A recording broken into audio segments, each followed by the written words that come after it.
Lewis and Clark expeditions journey to the Pacific. Imagine standing at the edge of a river in the summer of 1804. Behind you lies St. Louis, the last familiar settlement for a very long distance. Ahead of you is a continent that, to most Americans, is still almost entirely unknown. There are no highways, no railroads, no telegraph lines, no detailed maps showing exactly where the mountains begin or where the rivers end. There are only forests, grasslands, enormous rivers, unfamiliar trails, distant mountains, and a vast western horizon. And somewhere beyond all of it lies the Pacific Ocean. The men standing beside the river do not know exactly how far away it is. They do not know how high the mountains will be. They do not know which rivers will carry them west and which will lead them nowhere. They do not know what winter will feel like in the mountains. They do not know how many times they will lose their way. And they certainly do not know that their journey will eventually become one of the most famous expeditions in American history. Tonight, we are going to follow that journey slowly. There will be no need to hurry. Let the sound of the river carry us backward through time. Let the distant crackle of a campfire settle into the background. And imagine that, for a little while, you are traveling with Lewis, Clark, and the small group of men who left the familiar world behind them in search of the Pacific. It is the spring of 1804. The Mississippi and Missouri rivers are moving steadily beneath a pale morning sky. Near St. Louis, boats are being prepared. Supplies are being loaded. Barrels of flour, salt, dried meat, tools, ammunition, blankets, clothing, medicine, and other necessities are carefully placed inside the boats. Everything has to be considered. Once the expedition moves west, there will be no convenience store waiting around the next bend. If a tool breaks, someone will have to repair it. If food becomes scarce, they will have to find more. If a boat is damaged, they will have to fix it. And if the weather turns against them, they will simply have to endure it. The expedition is commanded by Meriwether Lewis and William Clark. Lewis is 30 years old. Clark is a little older and has experience as a soldier, surveyor, and outdoorsman. The two men know that they have been given an extraordinary responsibility. President Thomas Jefferson has asked them to travel across the newly acquired western lands of the United States, study the landscape, observe plants and animals, establish relations with native nations, and search for a practical water route across the continent. The idea of reaching the Pacific by following connected rivers has fascinated explorers for generations. Perhaps somewhere beyond the Missouri, there is a great river that will carry them west.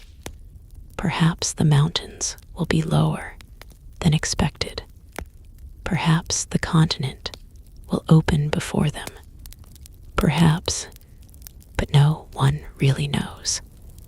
That uncertainty is what makes the expedition so remarkable. The men are not traveling across a blank world. They are entering lands already inhabited by native nations whose ancestors have lived there for thousands of years.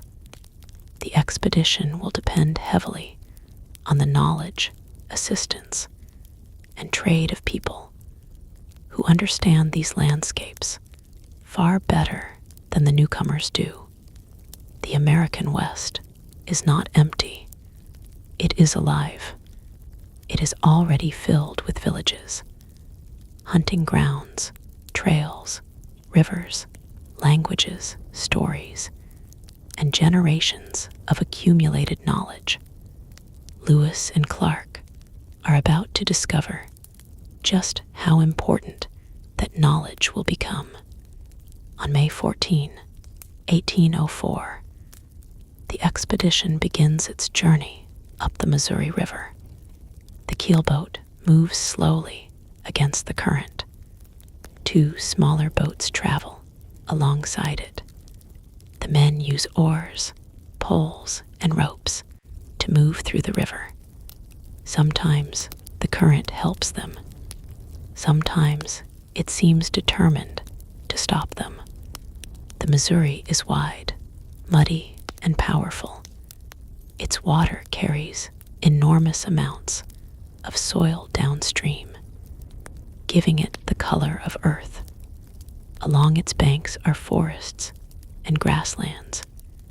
Cottonwood trees rise beside the water. Birds move through the branches. Deer appear in the distance. The men begin recording what they see. Every day brings something new. A plant they have never seen. An animal they cannot easily identify. A strange rock. A new kind of bird. A native village. A distant hill.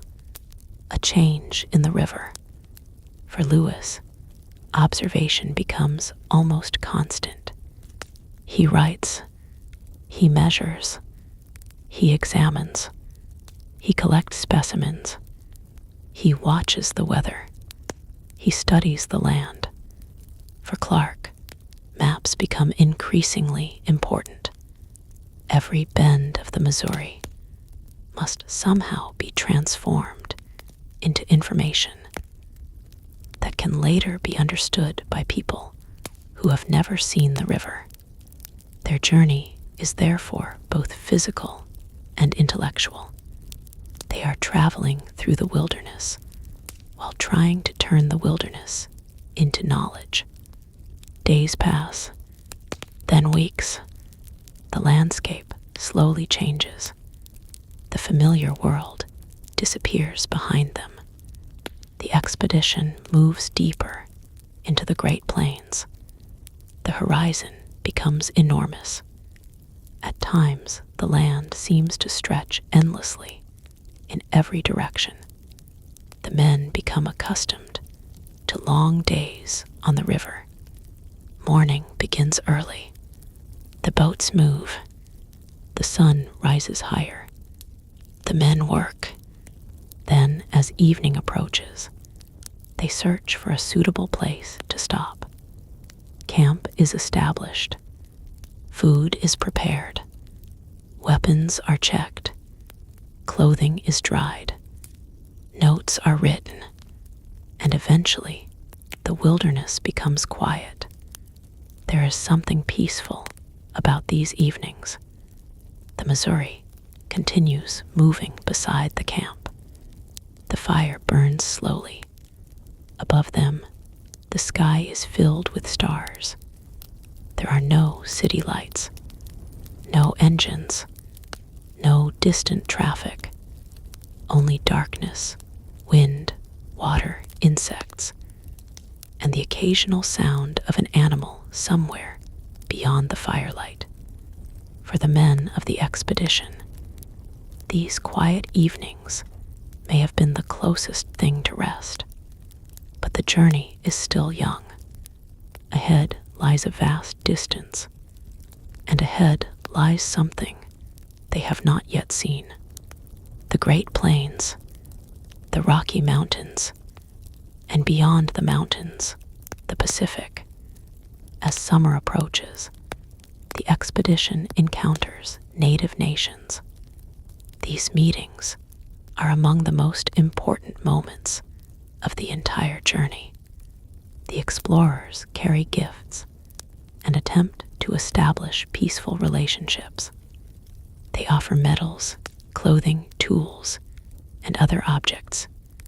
But diplomacy in the wilderness is not simple. Every meeting requires careful attention. The expedition is entering territories where different nations have their own alliances, rivalries, traditions, and understandings of the land. Lewis and Clark must listen. They must observe. They must learn. And gradually, they begin to understand something fundamental. The people they meet know the country. They know where the rivers lead. They know where game can be found. They know which trails cross the plains. They know where mountains can be crossed. They know what plants can be eaten. They know how the seasons change. The expedition's maps and scientific knowledge may be useful, but without local knowledge, the journey west would be much more difficult. One of the earliest major encounters is with the Odo and Missouri people. Later, they meet other native nations, including the Yankton Sioux. Each meeting adds another layer to their understanding of the continent. The Missouri continues carrying them upstream. The days grow warmer. The grasslands seem endless. Sometimes the river is calm. Sometimes it becomes dangerous. Sandbars appear unexpectedly. Strong currents pull at the boats. Storms roll across the plains. Lightning flashes across the distant horizon. Thunder travels over the open grassland. The men learn to recognize the warning signs. A dark line of clouds, a sudden drop in temperature, a change in the wind, the smell of rain. Then the storm arrives. The expedition presses onward. There is no shortcut. Every mile must be earned. By late summer, the men are deeper into the continent than most Americans have ever traveled. They begin to encounter signs of the enormous herds of animals that inhabit the plains. Bison become increasingly common. The animals seem almost unreal in their numbers. From a distance, the herd can appear like a dark, moving landscape. The men hunt when necessary. Fresh meat is valuable, but hunting also requires caution. A wounded animal can be dangerous, and the expedition must balance immediate needs with the long journey ahead. Meanwhile, Lewis continues observing. The western landscape is beginning to reveal itself. New species of plants appear. Birds unfamiliar to Eastern observers are recorded. The expedition's journals slowly become a detailed record of a world that many Americans have never seen. But beneath all the scientific curiosity is another reality. The men are tired. Their clothes wear out. Their boots become damaged. Their hands become rough. The constant movement begins to affect their bodies. Yet each morning they rise and continue. The river demands it. The mission demands it. And somewhere ahead, hidden beyond thousands of miles of wilderness, is the Pacific Ocean. By August, the expedition reaches a place that will later become historically important. Near the modern border of Nebraska and South Dakota, they encounter a native village associated with the Yankton Sioux. The meeting is cautious, but largely peaceful. Lewis and Clark continue their diplomatic work. They explain their mission. They present gifts. They try to communicate the intentions of the United States. But the deeper they travel, the more complicated their task becomes. The expedition is not simply crossing empty land. They are moving through a network of native territories. Every river and trail belongs to a living geography. Every mountain has meaning. Every valley may have a history unknown to the newcomers. The men continue north and west along the Missouri. The days grow shorter. Autumn begins to approach. The grass changes color. The mornings become cooler, and the expedition enters a region where the landscape begins to rise. The river narrows. Bluffs appear. The horizon is no longer completely flat. Something is changing. The men do not yet know how difficult the next stage will be. They have not yet seen the Rocky Mountains. They have not yet reached the Great Falls. They have not yet met Sacagawea. They have not yet discovered how difficult the search for a western water route will become. For now, they simply move forward, one river bend at a time, one camp at a time, one quiet night after another. And as darkness settles over the Missouri, the expedition's camp becomes a small island of light in an enormous continent. The men sit near the fire. Some speak quietly.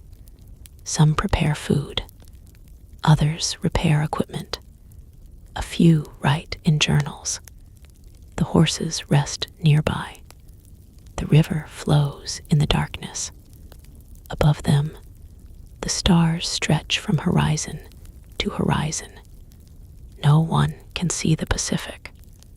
No one knows exactly where it is, but they continue believing it is somewhere ahead, and that belief is enough to keep the expedition moving west. The journey has only begun. The river carried them onward into the autumn of 1804 morning after morning. The Missouri appeared beneath a cool gray sky.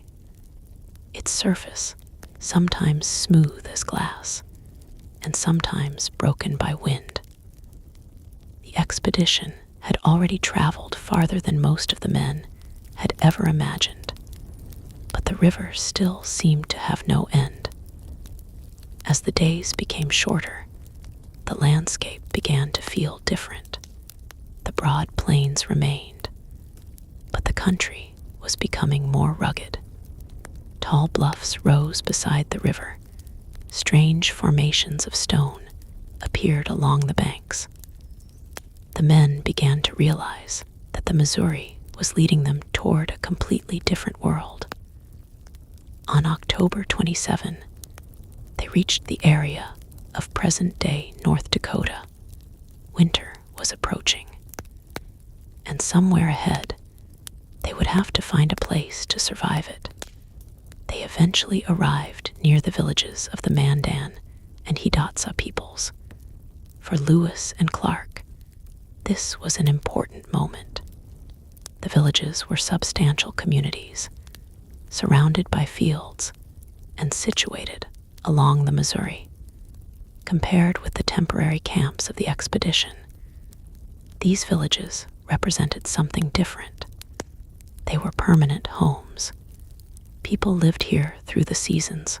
Corn, beans, squash, and other crops were cultivated. The native people understood the river, the plains, and the changing seasons in ways the expedition could only begin to appreciate. The explorers decided to build a winter camp nearby. They called it Fort Mandan. It was not a grand fort. It was a practical wooden structure designed to protect the men from the coming winter.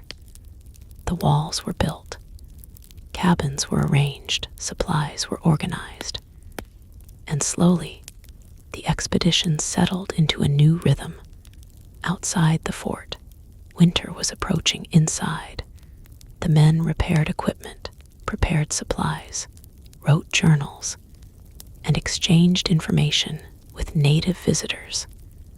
The expedition had reached a temporary pause, but one of the most important chapters of their journey was about to begin. Among the people living near Fort Mandan were several French-Canadian traders. One of them was Toussaint Charbonneau. Charbonneau lived with two Shoshone women, one of whom was a young woman named Sacagawea. Sacagawea was still very young. She had been taken from her homeland several years earlier and eventually became part of Charbonneau's household. By the winter of 1804-1805, she was expecting a child. Lewis and Clark decided that Charbonneau could be useful as an interpreter. But Sacagawea would become important for another reason. She knew the country beyond the Missouri. She spoke languages connected to native communities farther west. And she belonged to the Shoshone people, whose assistance could become extremely important when the expedition reached the mountains. On February 11, 1805, Sacagawea gave birth to a son. His name was Jean-Baptiste. The expedition did not know it yet, but the young mother and her infant son would soon travel with them across one of the most difficult landscapes in North America. The winter at Fort Mandan continued. Snow covered the ground. The Missouri became cold and difficult. The men spent long evenings indoors. The fire provided warmth. Outside, the wind moved across the plains. The expedition's journals grew longer. The men listened to stories from native visitors. They learned about distant mountains. They heard descriptions of rivers they had never seen. They tried to understand what waited beyond the horizon. By spring, preparations began again. The expedition would leave the fort and continue west. The keelboat would be sent back downriver with reports and collected materials. Lewis and Clark would continue with the smaller boats and their men. Their next objective was simple to describe, but difficult to accomplish. Find the headwaters of the Missouri, then cross the mountains, then find a river that could take them westward toward the Pacific. On April 7, 1805, the expedition left Fort Mandan. The great river stretched ahead. The landscape was waking from winter. The grass was beginning to return. The air was warmer. The expedition moved steadily upstream. Sacagawea traveled with the group, carrying her infant son. Her presence would later become one of the most famous parts of the expedition. But at this stage, the men were primarily focused on the river. They followed the Missouri westward. The country gradually became more dramatic. The plains began to rise. The river passed between cliffs and strange rock formations. Lewis often traveled ahead of the main group, exploring and recording what he saw then. In May, the expedition encountered something unexpected. They heard a distant sound. It was not thunder. It was not wind, it was the roar of falling water. The Missouri River was approaching the Great Falls. The men had expected difficult terrain. They had not expected the river itself to suddenly become impassable. The Great Falls stretched across the landscape in a series of powerful cascades. Water crashed over rocks. Mist rose into the air. The noise was enormous. The expedition had reached a natural barrier. Their boats could go no farther. Everything now had to be carried overland. For the next several weeks, the men faced one of the hardest physical tasks of the entire expedition.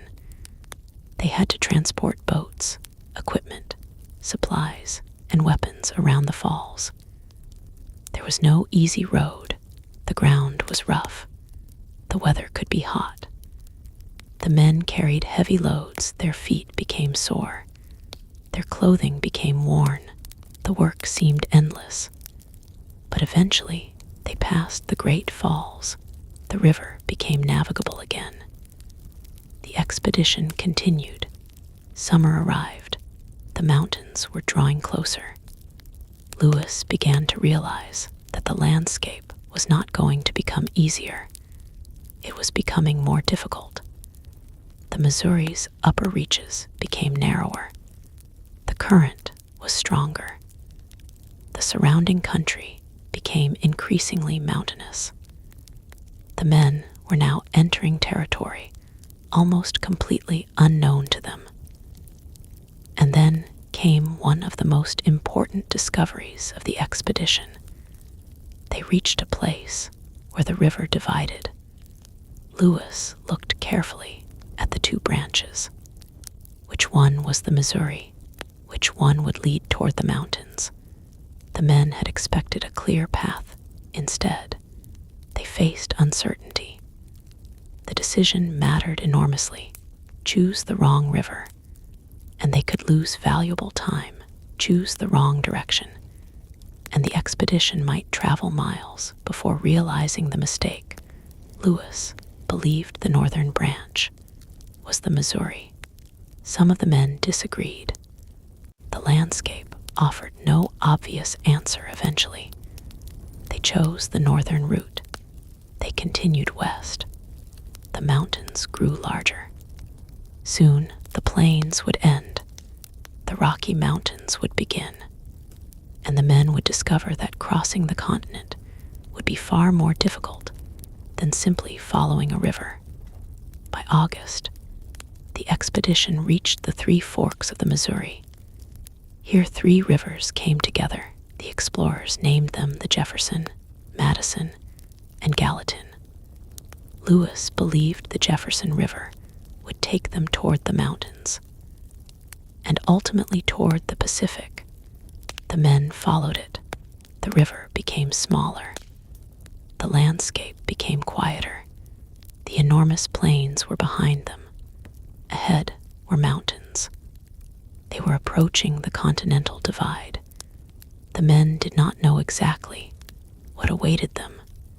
They expected to find a river crossing the mountains. They expected perhaps a short portage.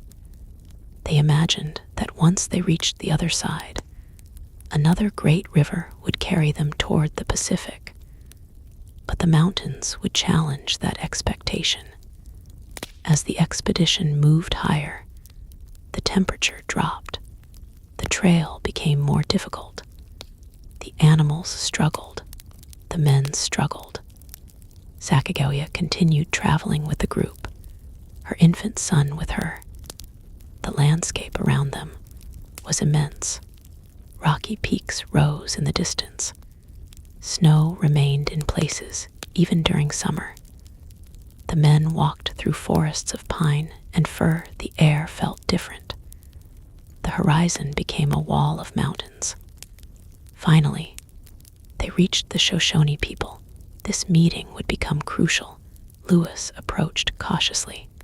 He needed horses. Without horses, crossing the mountains would be extraordinarily difficult. the Shoshone could provide them. But there was another extraordinary moment. Sacagawea recognized members of the Shoshone community. She realized that the chief, Kamawait, was her brother. The reunion was deeply emotional.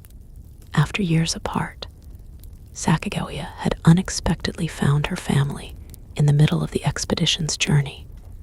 For Lewis and Clark, the meeting was also a turning point. The Shoshone agreed to help. They provided horses. They shared knowledge of the mountain routes. The expedition could continue. Without this assistance, the crossing might have become nearly impossible. The men loaded their supplies onto horses. The great river journey was temporarily replaced by a mountain journey. They left the familiar water behind. Now they had to walk. The trail climbed higher. The air became colder. The ground became rougher. Trees surrounded them. The mountains seemed to have no end. Each day required careful movement. The horses slipped. The men stumbled. Food became more difficult to obtain. And slowly, the reality of the Rocky Mountains became clear. There was no easy river waiting for them. The expedition had crossed the Missouri. Now it had to cross the continent itself. They continued into the Bitterroot Mountains. The route was difficult. The men encountered steep slopes and dense forests. They were exhausted. At times, they had very little food. The weather became increasingly unpleasant. Rain and snow could arrive unexpectedly. Yet they kept moving. One evening, the expedition stopped in a cold mountain valley. The men gathered around a small fire. There was little conversation. Everyone was tired. The mountains surrounded them.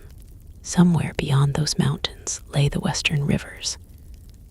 And somewhere beyond those rivers lay the Pacific. For the first time, the goal may have felt almost unreal.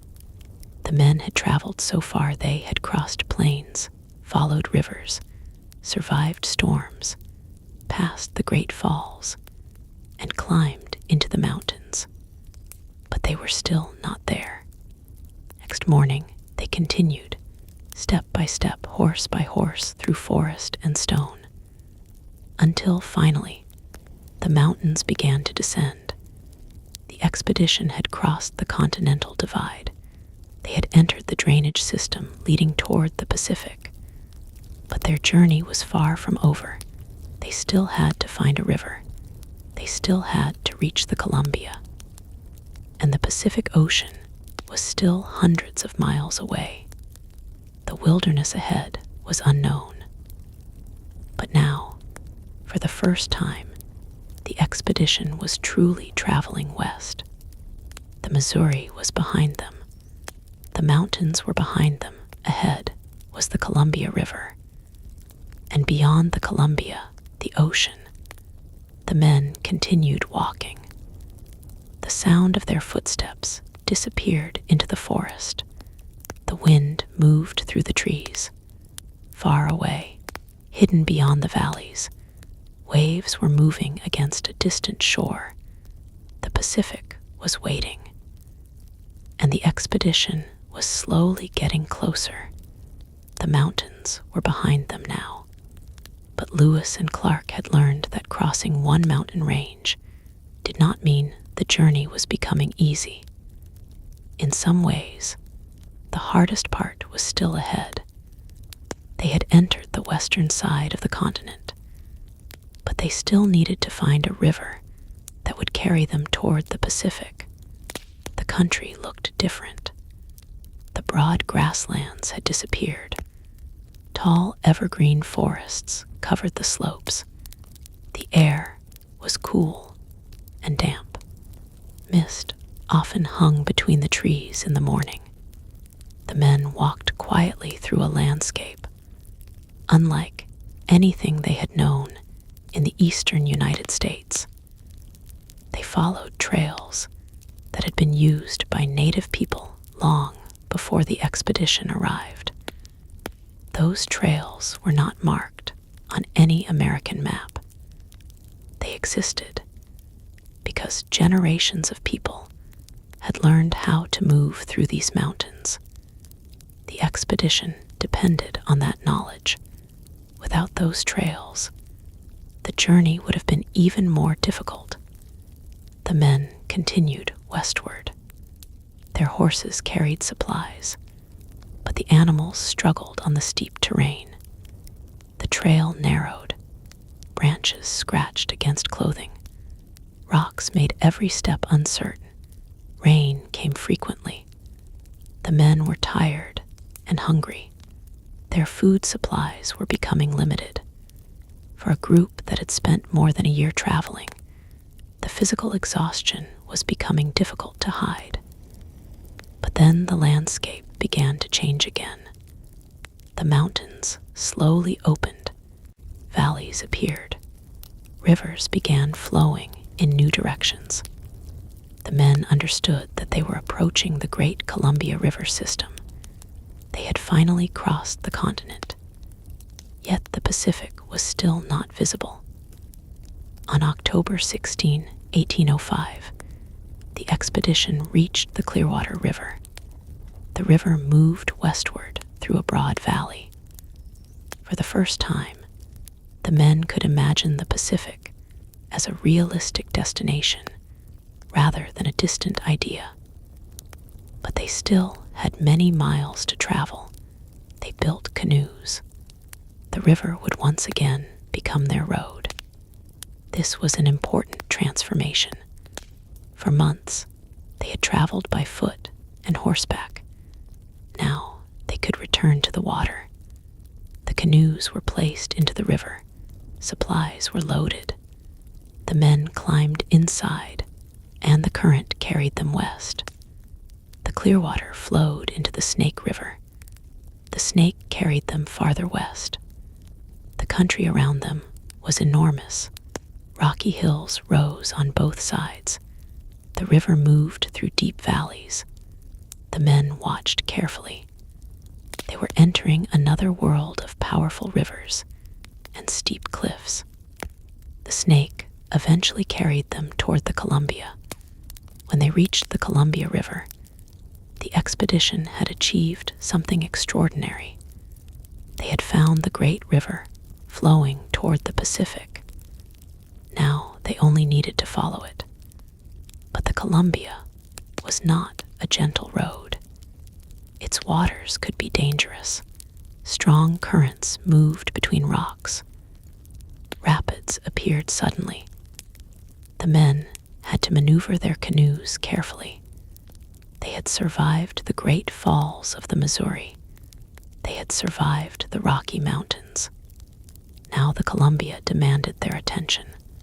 Along the river, they encountered many native communities.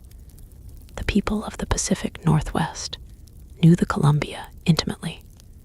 They understood its currents. They knew where fishing was good. They knew which channels were safe. They knew where the river became dangerous. Again, the expedition's success depended on local knowledge. The explorers traded with native people whenever possible. They exchanged goods for food. They observed villages and fishing sites. They recorded languages and customs. They watched enormous numbers of fish moving through the rivers. The western landscape was rich in ways the men had not expected. Salmon became an important food source. After months of limited supplies, fresh fish were welcome. The expedition moved farther downstream. The river widened. The air became increasingly moist. The forests became thicker. Rain became more common. The smell of wet earth filled the air. The men were getting closer. Then, on November 7, 1805, William Clark wrote words that would later become famous. The expedition had reached a place where the river appeared to open towards something vast. The men had not yet reached the Pacific itself, but they were close. They had finally crossed the continent. The moment must have been difficult to describe. For more than a year, the men had moved west. They had left St. Louis with limited knowledge of what they would find. They had traveled up the Missouri. They had crossed the Great Plains. They had passed enormous waterfalls. They had climbed the Rocky Mountains. They had crossed the Continental Divide. They had traveled through forests and valleys. They had built canoes. They had followed the Clearwater and Snake rivers. And now the Columbia had carried them almost to the end. But there was still one final stretch, the Pacific Ocean. As the expedition continued down the Columbia, the river became increasingly tidal. The water moved differently. The landscape changed. The men began seeing signs that the ocean was near. Birds associated with coastal environments appeared. The air smelled of salt. The river widened. And finally, the expedition reached the Pacific. The ocean stretched endlessly before them. There was no western shore, only waves, wind, and horizon. The men had made it. Lewis and Clark had crossed the North American continent. They had reached the Pacific Ocean. But their work was not finished. They needed to find a place to spend the winter. They chose a location near the mouth of the Columbia. There, they built a small fort. They called it Fort Clatsop.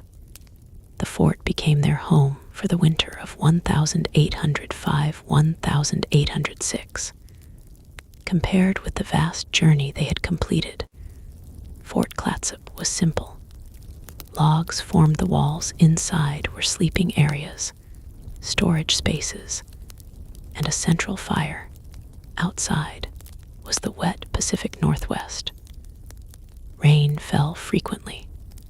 The ground became muddy. The forests were dark and thick. The men had traveled thousands of miles, and now they had to wait. Winter slowed everything. The expedition spent much of its time repairing clothing and equipment. They made salt. They hunted. They prepared food. They wrote journals. They continued observing the landscape. The ocean was close enough to hear. Sometimes waves could be heard beyond the forest. The men had reached the destination they had dreamed about for so long. But the ocean itself was only one part of their mission. They also needed to document what they had learned. Lewis spent long hours writing. Clark continued working on maps. Expedition's journals became increasingly valuable. They contained observations about plants, animals, geography, weather, native communities, rivers, and mountains. The men had transformed thousands of miles of uncertainty into information. But there was also time for quiet. Imagine one of those winter evenings at Fort Clatsop. Outside, rain falls through the trees. The forest is almost black. Water drips from branches. The Pacific moves somewhere beyond the distant shore. Inside the fort, a fire burns. The men sit close to it. Some talk quietly. Someone repairs a pair of shoes. Another man sharpens a tool. Someone else writes by firelight. The smell of smoke fills the room. The journey west is over for a moment. There is nowhere else to go. The expedition has reached the edge of the continent. But the men know that eventually they will have to turn around. The journey home will be just as long, perhaps longer in some ways. They have to travel back across the same mountains. they have to cross the plains again. They have to follow the Missouri back to St. Louis. The Pacific is behind them now. The road home lies east. Winter continues. December becomes January. January becomes February. The rain does not stop. The men become eager to leave. By March, preparations begin. The fort is packed. Supplies are organized. The expedition prepares for the return journey. On March 23, 1806, Lewis and Clark leave Fort Clatsop. The Pacific is behind them. The Columbia carries them east. Men paddle against the current. They retrace the river. Then they move back up the Clearwater. Eventually, they reach the mountains again. But this time, they know something the westbound expedition did not know. They know the route. They know where the trails are. They know what the mountains look like. They know which rivers to follow. Experience makes the return journey different. Still, the mountains are difficult. Snow remains in many places. The expedition waits for better conditions. They eventually cross the Bitterroot Mountains again. The journey is tiring, but they continue. They reach the plains. The enormous grasslands open around them. The landscape feels familiar now. They have returned to a world they saw almost a year earlier. But they are no longer the same men who left it. They have traveled across a continent. They have met dozens of native communities. They have crossed rivers and mountains. They have survived hunger, cold, rain, injuries, and exhaustion. They have reached the Pacific. And now they are going home. The expedition splits temporarily into smaller groups so they can explore additional territory. Lewis takes a northern route. Clark takes another. The goal is to gather more information before eventually returning to the Missouri. During this period, Lewis explores the Marias River. He encounters the Blackfeet people. The meeting becomes tense. The expedition had entered territory where control of horses and weapons was closely connected to relations between different groups. A confrontation occurs. The explorers eventually retreat. It is a reminder that the journey home is not without danger. But the expedition continues. Eventually, the groups reunite. The Missouri carries them east. The current now works in their favor. The same river that had once seemed like a barrier now becomes a highway home. The men travel faster. The planes pass by. The days become warmer. They encounter familiar landscapes. The expedition moves steadily toward St. Louis.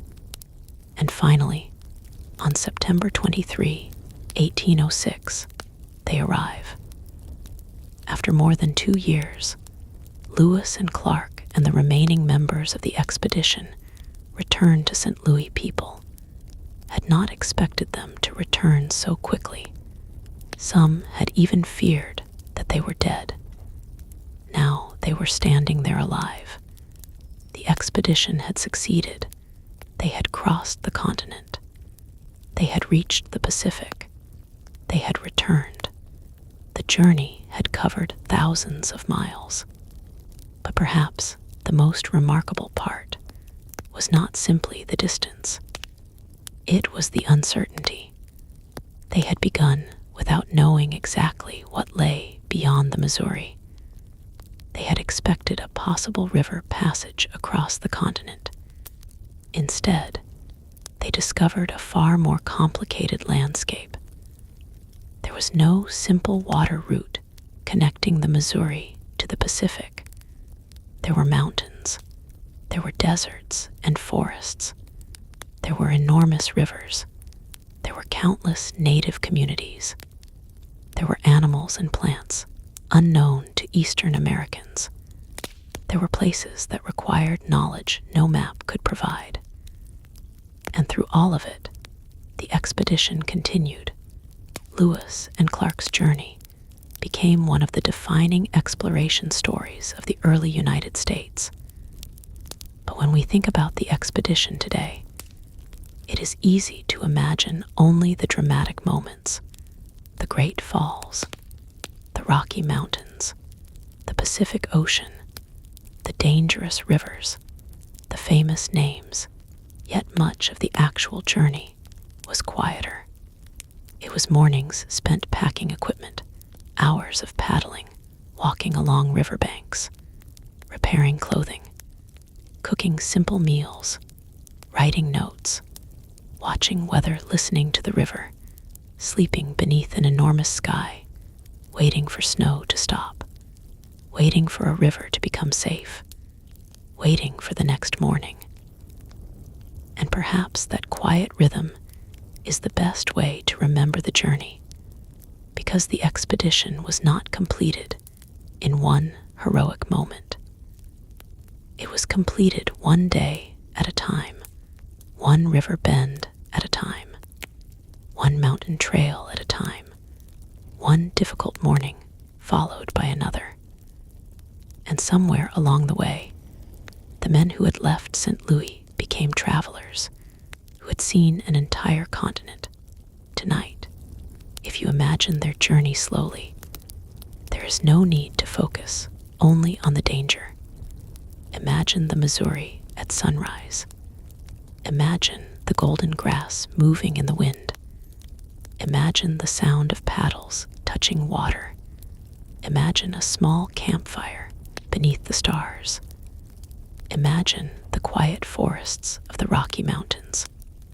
Imagine rain falling over Fort Clatsop. Imagine the enormous Pacific horizon. And then imagine the long journey home. The expedition ended in 1806, but the landscape they crossed remained. The rivers continued flowing. The mountains remained.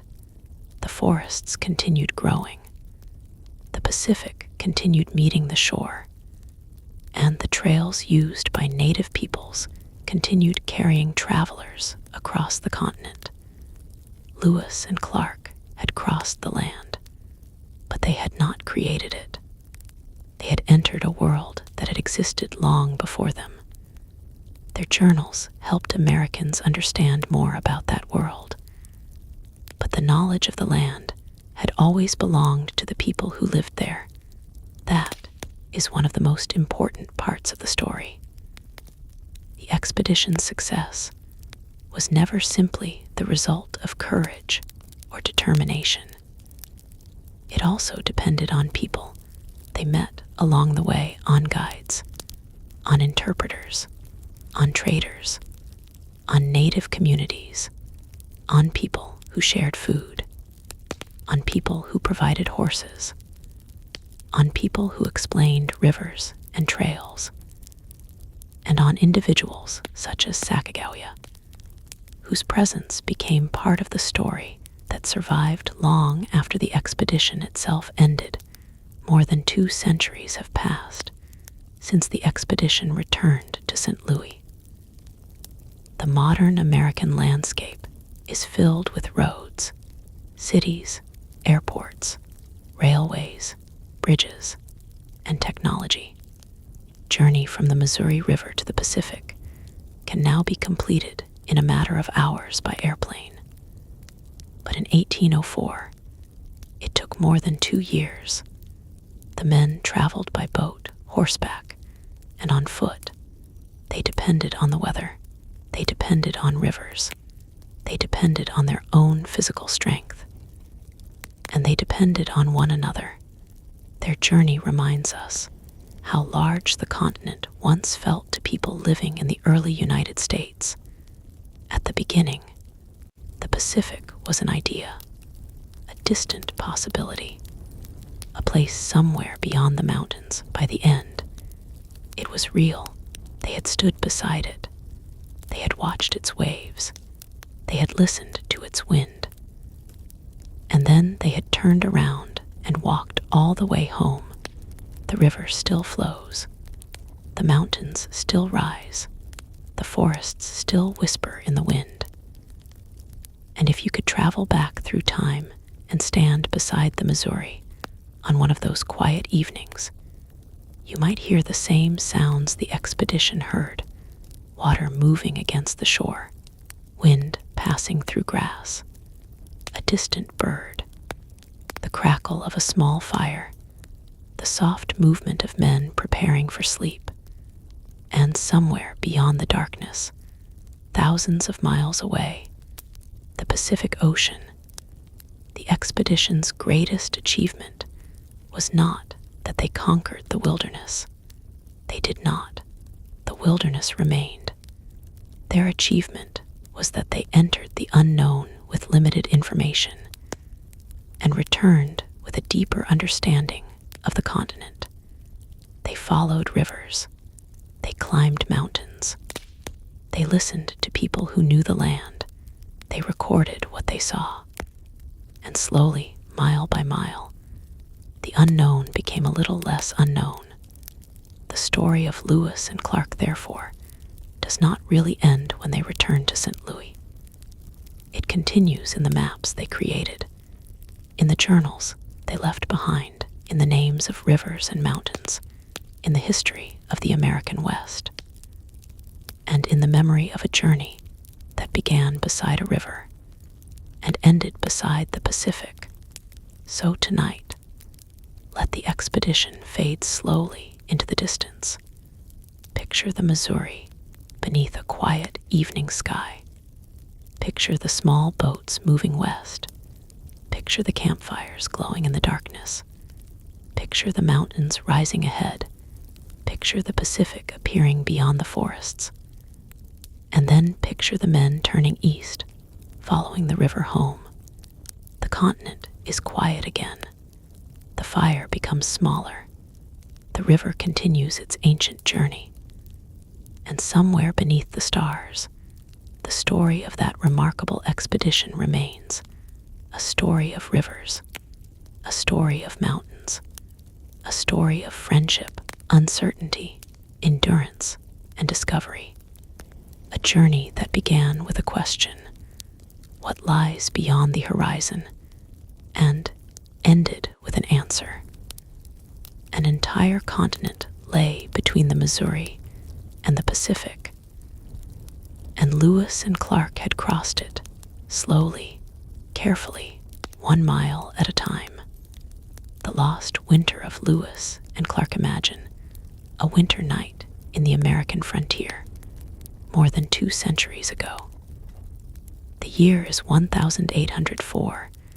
There are no electric lights shining through the darkness, no distant highways, no telephone wires, no glowing windows stretching across a city, only the wide Missouri River, frozen in places beneath a pale winter sky, and beyond it, thousands of miles of wilderness. A cold wind moves across the plains. Snow lies beneath the cottonwood trees. Somewhere in the darkness, a wolf calls, then the sound disappears. Inside a small wooden fort, a fire burns quietly. Its orange light touches the faces of men who have traveled farther from home than most Americans of their generation could imagine. They sit close to the warmth. Some repair clothing, some clean weapons, some write in journals. Others simply stare into the flames. Outside, winter surrounds them. Inside, they wait. They have come this far following a river that seems almost endless. But the river has become their prison for the season. They cannot simply continue west. The snow is too deep. The cold is too severe. The mountains are still hundreds of miles away. And somewhere beyond those mountains is a place none of them has ever seen: the Pacific Ocean. They do not know how long it will take to reach it. They do not know what will happen along the way. They do not even know exactly what lies between them and the distant western shore. For now, there is only winter and the quiet passage of time. This is the story of that winter, a forgotten season in the middle of one of America's greatest journeys. A season of cold mornings, smoky fires, unfamiliar voices, native villages, careful preparations, and long nights beneath an enormous sky. And as we travel back to that time, there is no need to hurry. Let the river move slowly. Let the wind pass through the trees. Let the fire burn quietly. And imagine yourself standing beside the Missouri River in the winter of 1804. The journey had begun months earlier. On May 14, Meriwether Lewis and William Clark had departed from the area near St. Charles, Missouri, leading a small expedition westward. Their mission was enormous. They were expected to explore the newly acquired western lands of the United States, gather scientific information, establish relations with native nations, and search for a practical route across the continent. The idea seemed simple when described on paper. Follow the Missouri. Continue west. Find its headwaters. Cross the mountains. Find another river. Follow that river to the Pacific. But the continent did not care what was written on paper. The land had its own rules. The rivers had their own moods. Weather could change without warning, and the mountains remained hidden beyond the horizon. For months, the expedition had moved steadily upstream.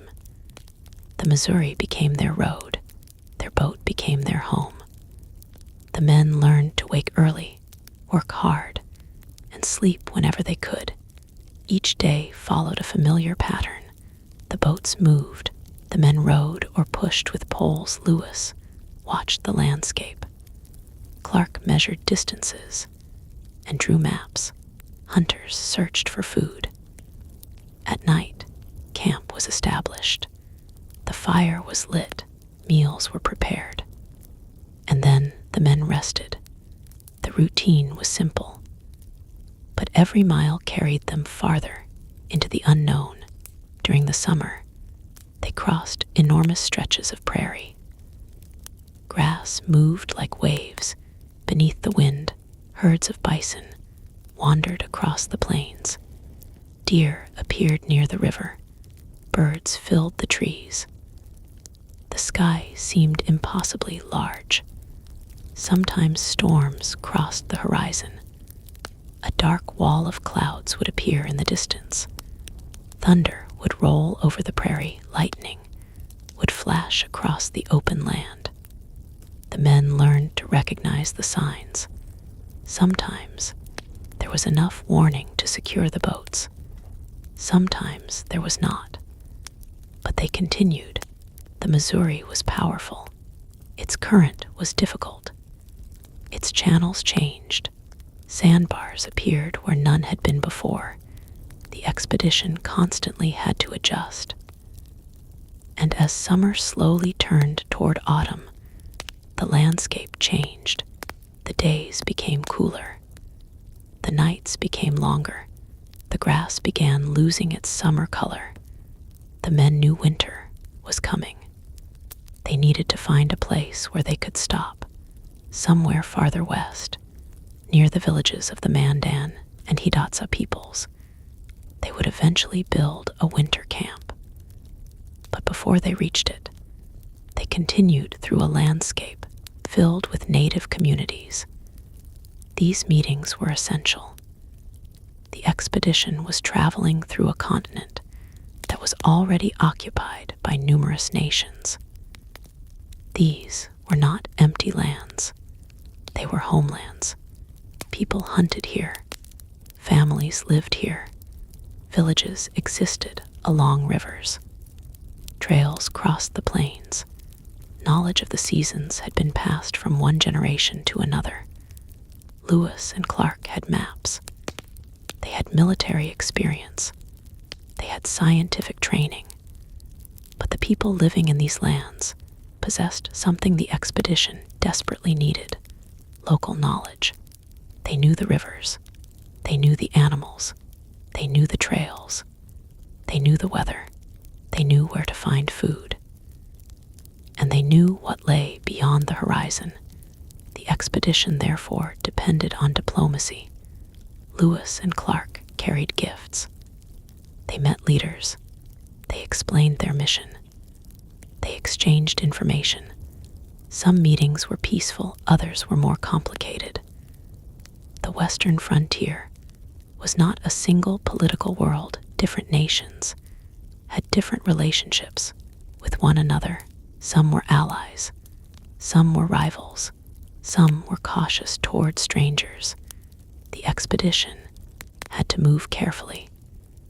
By October, the men were traveling deeper into the northern Great Plains. The air had become noticeably colder. The riverbanks were beginning to change.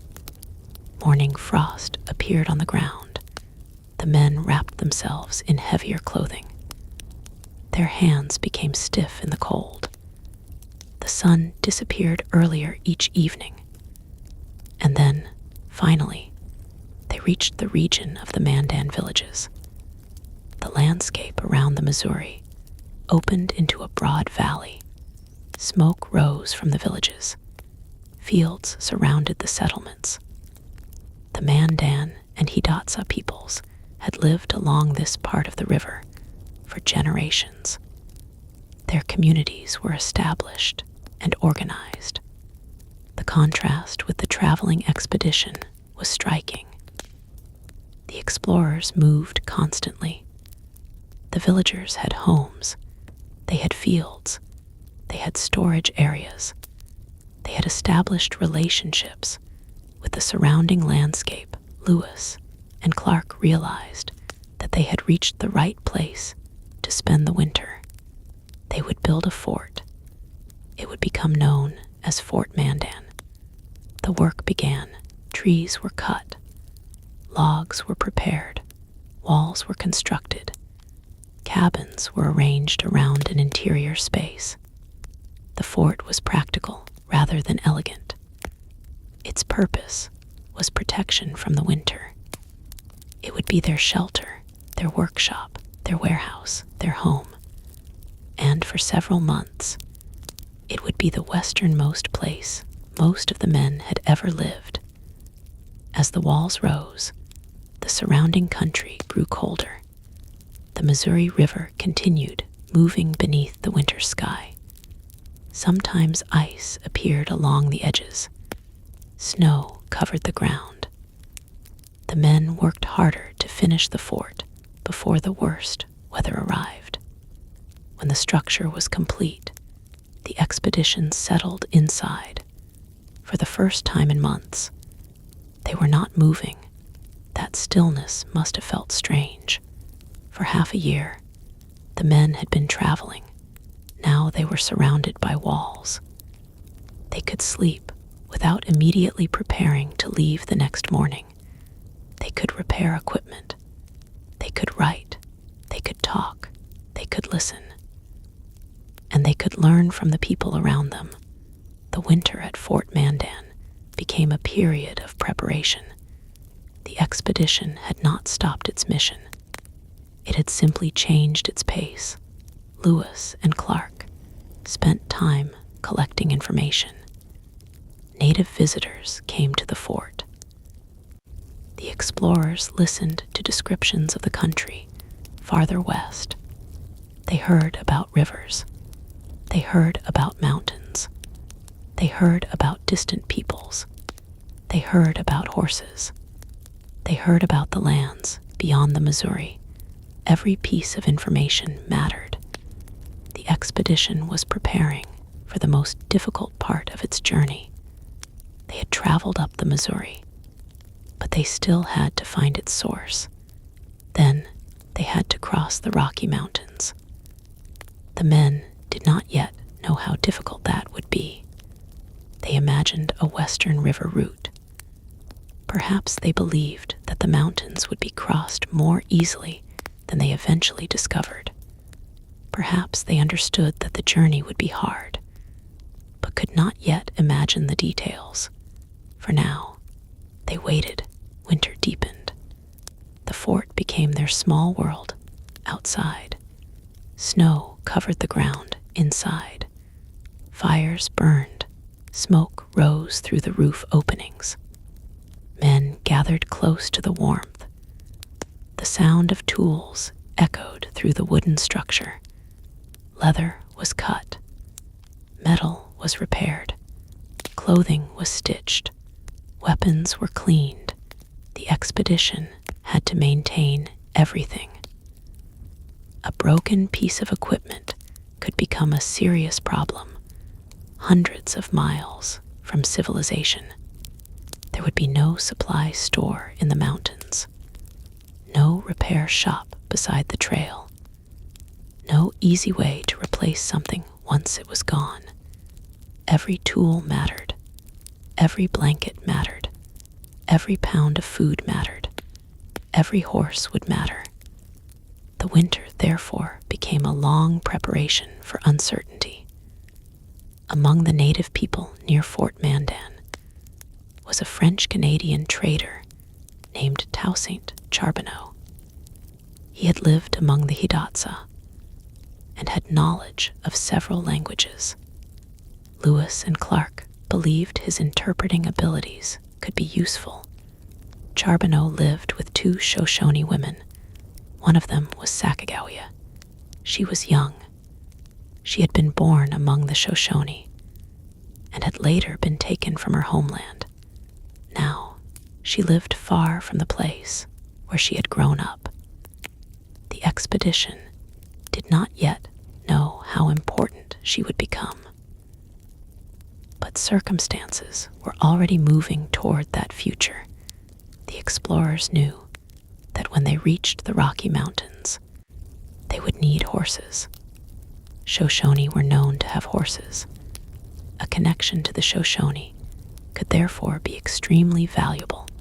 Sacagawea's knowledge of the Shoshone language might help. Her presence could also signal peaceful intentions.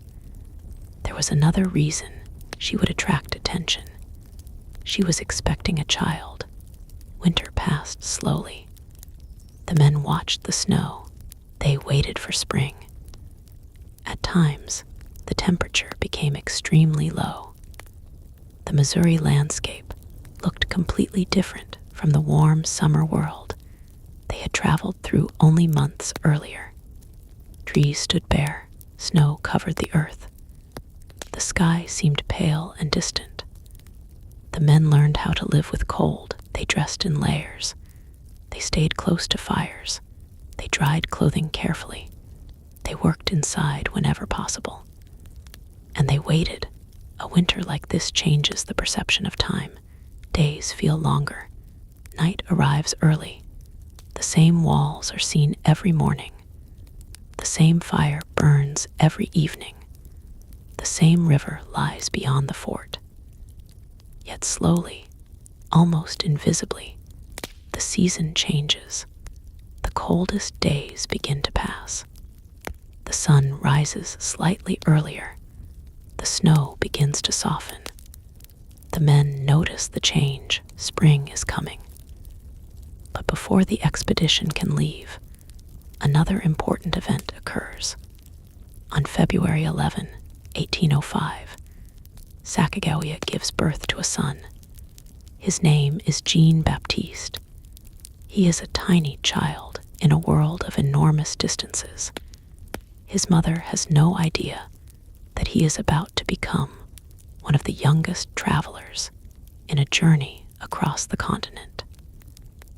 The expedition continues preparing. The baby is small enough to be carried. Sacagawea will eventually travel with him for Lewis and Clark. Having a woman and infant in the expedition is unusual.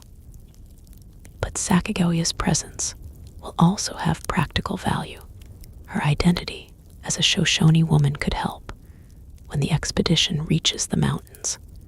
For now, however, she remains at the winter camp. The days pass. Lewis writes, Clark maps. The men repair. Visitors arrive. Information moves through the fort. The explorers hear more stories about the lands ahead. Some stories are probably accurate. Others are shaped by distance, memory, or uncertainty. Lewis and Clark must decide what information to trust. They have no satellite images, no modern maps, no aerial photographs, no reliable measurements of the western mountains. They must piece together a picture of the continent from conversations, observations, and their own experience. This makes the journey different from modern exploration. Today, before traveling somewhere remote, a person can look at a detailed map. Lewis and Clark could not. For them, the map was being created while they traveled. Every river bend was new. Every mountain pass had to be found. Every distance had to be estimated. Every geographical assumption could be wrong. The expedition therefore carried an unusual burden. They were not simply traveling. They were discovering what the map should say. And while they waited at Fort Mandan, they knew that the next map would have to begin beyond the horizon.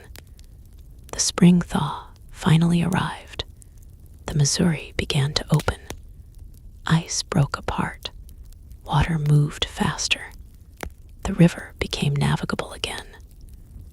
The men prepared the boats. The keelboat would return east carrying reports and collected materials. The main expedition would continue west. The journey would now enter a new phase. No longer would they be traveling through relatively familiar Great Plains territory. Ahead were the upper Missouri, the Great Falls, the Rocky Mountains, the Continental Divide, and everything beyond. On April 7, 1805, the expedition left Fort Mandan. The winter was over. The fort disappeared behind them. The boats moved west. Sacagawea traveled with her infant son. The men looked ahead. The Missouri stretched into the distance. Spring sunlight touched the water. The land was beginning to turn green again. Birds moved along the river. The expedition was moving. The stillness of winter had ended, but something had changed during those months. The men had gained knowledge. They had gathered supplies. They had learned about the country ahead. They had developed relationships. They had met people whose knowledge would help guide them. And they had learned to wait. That may have been one of the most important lessons of the winter. Exploration was not always movement. Sometimes exploration was preparation. Sometimes the most important progress happened while sitting beside a fire. A conversation could be as valuable as a mile traveled. A map drawn from a native guide's description could save days of wandering. A repaired tool could later prevent disaster.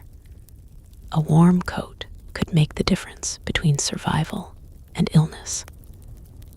And so, the winter at Fort Mandan became part of the expedition's larger journey. It was the quiet center of the story, the pause between the Missouri and the mountains, the place where the expedition gathered strength before entering the unknown.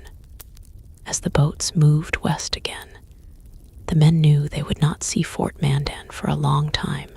Some might never return, but they did not know that yet.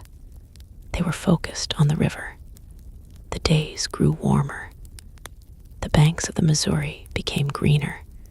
The expedition moved steadily upstream. The Great Plains stretched behind them. Ahead, The landscape would soon become more rugged. Lewis often traveled ahead. He searched for changes in the river. He watched the land. He recorded plants and animals. Clark continued mapping. Expedition was slowly approaching the Great Falls. None of the men knew exactly what they would see. They had heard descriptions. But descriptions are not the same as standing beside a waterfall. In late May, Lewis moved ahead of the main group. Then he heard something. At first, it was distant, a low rumble, a sound that grew stronger as he moved forward. He walked farther. The sound became louder. Then the landscape opened. And there it was, the Great Falls of the Missouri.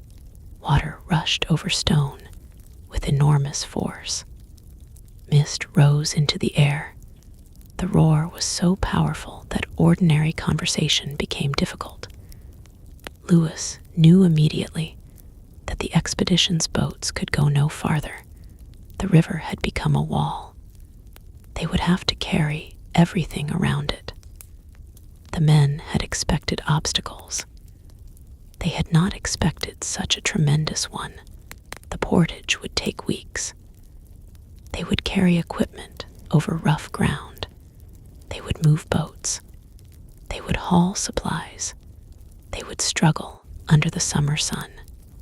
The expedition had reached the point where the Missouri stopped being a simple road. The river had demanded patience before. Now it demanded strength. And beyond the Great Falls were the mountains. The men had no idea how difficult the next stage would be. But the journey continued, because that was the rhythm they had learned at Fort Mandan. Wait when necessary. Prepare carefully. Then move forward, one day at a time. One river bend at a time. One unknown horizon after another. The Great Falls stood before them like a wall of moving water. For men who had spent more than a year trusting the Missouri River to carry them west, the sight was almost unbelievable. The river that had been their road had suddenly become an obstacle. Lewis stood near the falls and studied the country around him. Water crashed over the rocks. Mist drifted through the air. The sound filled the valley. The expedition would have to leave the riverbank and carry everything around the falls. There was no other choice. The men began preparing for the portage. They constructed a rough framework that could help carry their boats. Heavy loads were divided into smaller portions. Supplies were packed. Equipment was secured. Every man had something to carry. The work was exhausting. The summer sun reflected off the rocks. The ground was uneven. Grass and brush made movement difficult. The men carried heavy objects over and over again. They walked one direction with a load, returned empty-handed, picked up another, walked again. The process seemed endless. The boats themselves were a problem. They were large enough to be useful on the river, but awkward on land. The men dragged them across the rough ground. Wood scraped against rocks. The boats had to be supported. The men had to work together. A mistake could damage equipment that would be difficult to replace. Yet slowly, the expedition passed the falls. The river became navigable again. The men returned to the water, but the landscape ahead was changing. The broad plains were giving way to higher country. The horizon contained more hills. The river narrowed. The current became stronger. And somewhere ahead were the mountains. Lewis and Clark knew they were approaching the source of the Missouri. They also knew that their understanding of the continent would soon be tested. For months, They had imagined what the mountains might look like. Now they could see them. At first, they appeared as distant blue shapes. Then they grew larger. The peaks became clearer. The land-rose trees covered the slopes. The expedition moved toward the continental divide. The men did not yet understand how complicated the geography would become. They had expected to find the river's source and then cross into another river system. They hoped that the mountains would contain a relatively simple route. But the Rocky Mountains were not simple. They were enormous. They were made of ridges, valleys, cliffs, forests, and steep passes. The route would depend on local knowledge, and that was why the meeting with the Shoshone would become so important. Before reaching them, however, the expedition had to travel through increasingly difficult country. The Missouri divided into several branches. Lewis and Clark studied the waterways carefully. They needed to determine which branch was the true Missouri. The decision mattered. If they followed the wrong river, they could lose valuable time. Lewis traveled ahead to examine the landscape. He saw mountains rising around the river. The men began climbing. The river became smaller.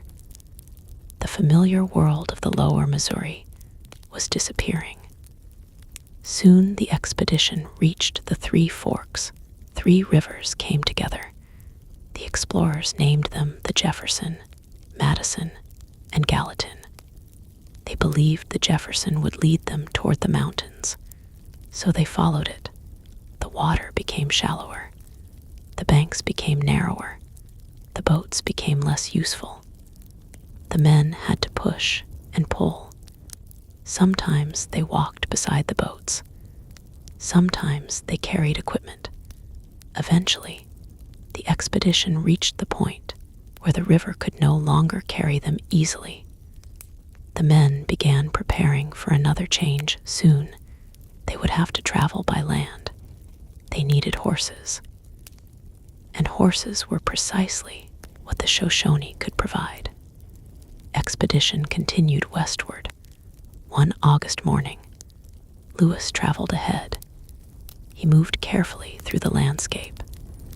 The mountains surrounded him. He was now farther west than almost any American from his world had traveled. Then he saw people. Shoshone riders appeared in the distance. Lewis knew that this moment mattered. He approached carefully.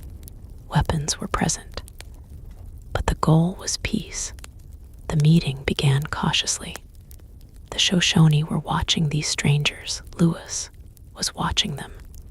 Neither side knew exactly what to expect. Then came a remarkable moment. Sacagawea recognized the Shoshone chief, Kamawait. She realized that he was her brother. The expedition had suddenly become something deeply personal. Sacagawea had not seen her family for years. Now, unexpectedly, she had found them in the middle of the mountains. The reunion helped strengthen relations. The Shoshone agreed to provide horses. This changed everything. The expedition could continue. But the men still faced the mountains. The horses carried supplies. The men walked beside them. The route became steep. The forest thickened. The air grew colder. The expedition entered the Bitterroot Mountains. The trail was difficult. The men encountered steep slopes and rocky ground. They moved slowly. Food was increasingly scarce. The animals were tired. The men were tired. The mountains seemed endless.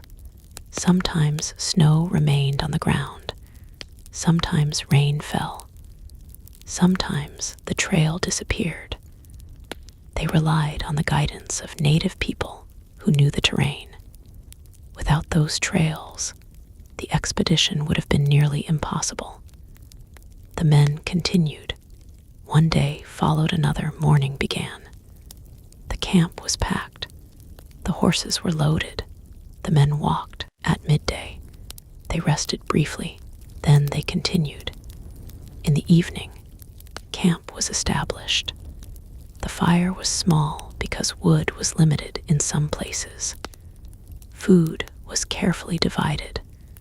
The men ate what they had, then they slept. The mountains did not care about their mission. They did not care about maps.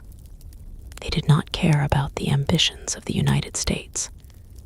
The mountains simply existed. The expedition had to adapt. Eventually, they reached the western side. The landscape changed again. The rivers now flowed toward the Pacific. The men had crossed the continental divide. For the first time, they were truly on the western side of the continent. But the Pacific was still far away. They needed to find the Clearwater River, then the Snake, then the Columbia. They moved through forests and valleys. The mountains slowly receded behind them. The men were exhausted. But something had changed. They were no longer wondering whether they could cross the mountains. They had done it. Now they only needed to keep moving. They reached the Clearwater. The river offered a welcome return to water travel. The men built canoes. The process required time. Trees were cut. Logs were shaped. The canoes were prepared carefully. Once finished, the expedition entered the river. The current carried them west. The men paddled. Mountains moved slowly behind them. The landscape became wetter. Forests became denser. The air smelled of rain. The river became larger. The Clearwater joined the Snake River. The Snake carried them farther. The expedition was approaching the Columbia. The men began encountering more native communities. The people living along these rivers understood the waterways deeply. They knew where rapids were located. They knew which channels were safe. They knew where salmon could be found. They understood the seasonal rhythms of the river. The explorers continued trading and gathering information. The expedition's survival again depended on cooperation. The men learned to accept food from people they had never met. They exchanged goods. They listened to stories. They observed villages. The journey was becoming less about finding an empty route and more about entering an already inhabited world. The Columbia appeared. It was enormous. The river carried the expedition toward the Pacific, but it was dangerous. Rapids could overturn a canoe. Strong currents could pull a boat toward rocks. The men had to watch constantly. They moved carefully through the river system. Each day brought them closer. Then the river began changing. It widened. The air became wetter. The tides began influencing the water. The men saw signs that the ocean was near. The Pacific was no longer an idea. It was approaching.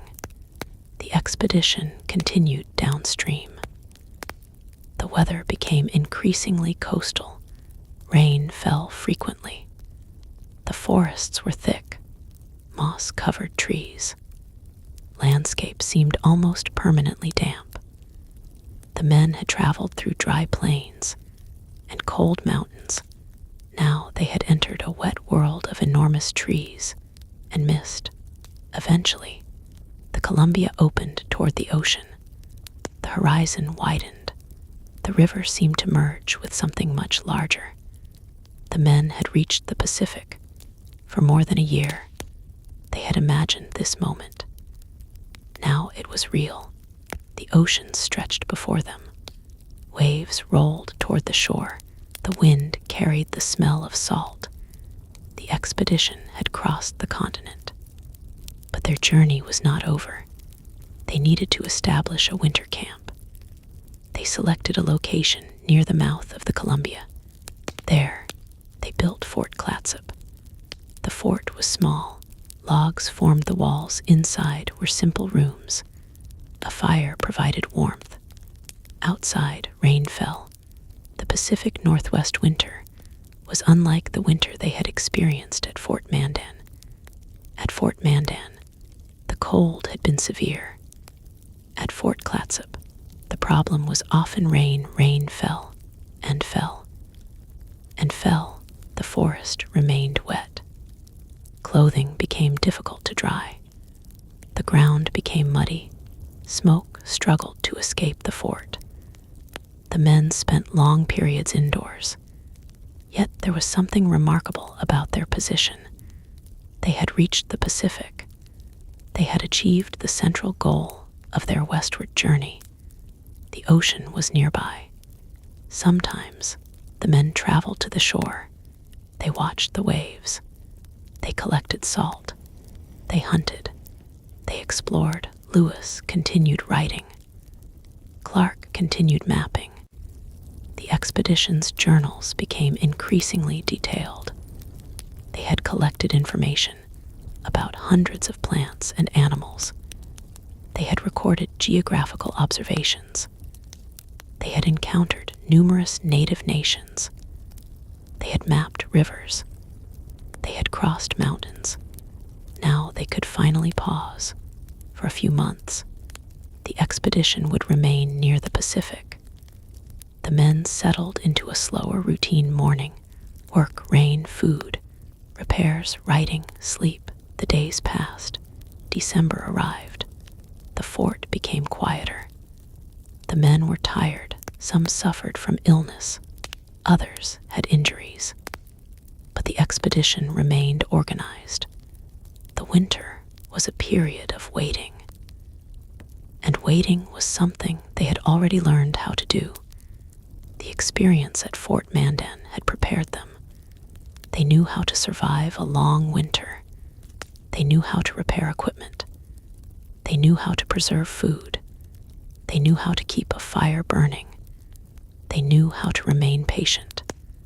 The Pacific was outside. The men had reached the western edge of their journey. But now they faced another reality. They had to go back. Road home would take them across the continent again. They would have to climb the mountains, cross the plains, follow the Missouri, and eventually return to St. Louis. The expedition had gone as far west as it could. Now the direction would change east. But before that happened, there were still months to spend beside the Pacific. The rain continued. The forest remained dark. The ocean moved endlessly. At night, the men gathered near the fire. Someone might talk quietly. Someone might write. Someone might simply listen to the rain. Imagine sitting there. The year is 1805. You have traveled thousands of miles. You have seen places no one from your hometown has ever seen. You have crossed the Great Plains. You have survived the Great Falls. You have climbed the Rocky Mountains. You have reached the Pacific. And now you are sitting in a small wooden fort while rain falls outside. There is nothing to hurry toward tonight. The expedition has reached its western destination. The men can rest. The fire burns. The rain taps against the roof. The Pacific moves beyond the trees. And for a little while, the great continent is quiet. But the journey is not finished. Spring will come. The expedition will leave the coast. The mountains will rise again. The rivers will carry them east. And the Missouri will eventually lead them home. For now, however, they wait. The same way they waited at Fort Mandan. The same way explorers have always waited for weather, for daylight, for the right moment, for the road ahead to become possible. And perhaps that is one of the quiet lessons of the expedition. Not every part of an adventure is movement. Sometimes the most important thing a traveler can do is remain still, listen, observe, prepare, wait, then continue. The men had crossed half a continent. They had discovered that the world was larger and more complicated than they had imagined. They had learned that rivers did not always lead where they expected. They had learned that mountains could not be crossed simply by determination. They had learned that survival depended on knowledge. And they had learned that the people who already lived in these lands possessed knowledge essential to their journey. The expedition was changing. The men were changing. And when they eventually returned east, they would carry thousands of pages of observations with them. But tonight, the journals remain closed. The fire burns low. The rain continues. Outside the fort, the forest is dark. The Pacific waves move slowly against the shore. And far away, beyond the mountains, the Missouri River continues flowing east. The same river that carried them west is waiting for their return. One day, they will follow it home. But not tonight. Tonight, the expedition rests beside the Pacific. And the great unknown continent stretches quietly behind them. The Pacific waited beyond the trees. For the men of the expedition, it was difficult to imagine that the same people who had once stood beside the Missouri River, wondering what lay beyond the horizon, were now standing beside the largest ocean they had ever seen. The journey west had taken them through landscapes that seemed almost impossible to connect. Grasslands, rivers, cliffs, waterfalls, forests, mountains, and finally, the ocean. Yet the Pacific did not feel like an ending. It felt like another beginning, because the men still had to return. During the winter at Fort Clatsop, the expedition settled into a slow routine.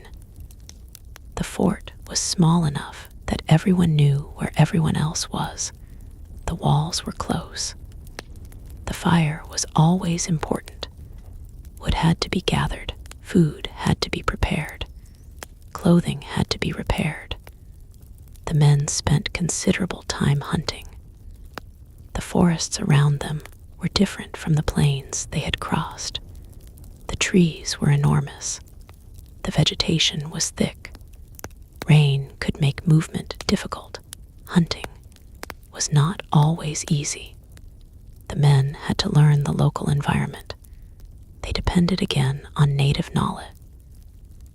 The Clatsop and Chinook peoples lived in the region and understood the rivers, forests, tides, and coastal resources. For the expedition, their knowledge was valuable. The explorers traded with local communities. They acquired food and information. They observed how people lived in a landscape very different from the Great Plains. Along the coast, the ocean shaped nearly everything. Tides moved in and out. Fish and other marine resources were important. Canoes were essential. The rivers connected inland forests to the sea. The men were discovering that the western edge of the continent was not simply a distant endpoint. It was its own world, a world with its own geography, its own economies, its own cultures, its own history. The expedition's journals began to reflect these observations. Clark continued mapping. Lewis recorded plants, animals, and geographical details. The men had become careful observers. They understood that their written records would be among the most important results of the expedition. They were not simply traveling for themselves. They were creating a record for for people who would never see these places.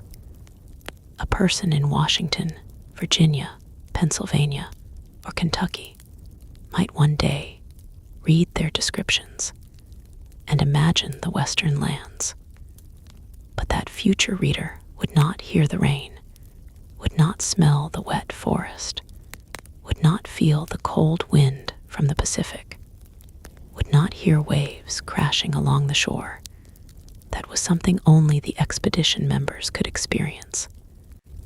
And perhaps on quiet evenings, they understood how extraordinary their situation was. They had reached the western edge of the country. They had stood at the ocean.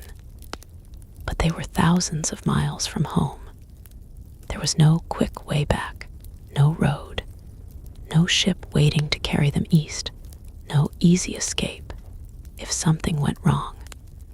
The only route home was the same vast continent they had already crossed. The winter slowly moved forward. The fort remained damp. The rain continued. The men sometimes complained about the weather. It was difficult to keep clothing dry. The smoke from the fire filled the rooms. Everything smelled of wet wood and damp earth. But they endured. They had endured worse. The mountains had been worse. The hunger had been worse. The long portage around the Great Falls had been worse. The winter simply required patience.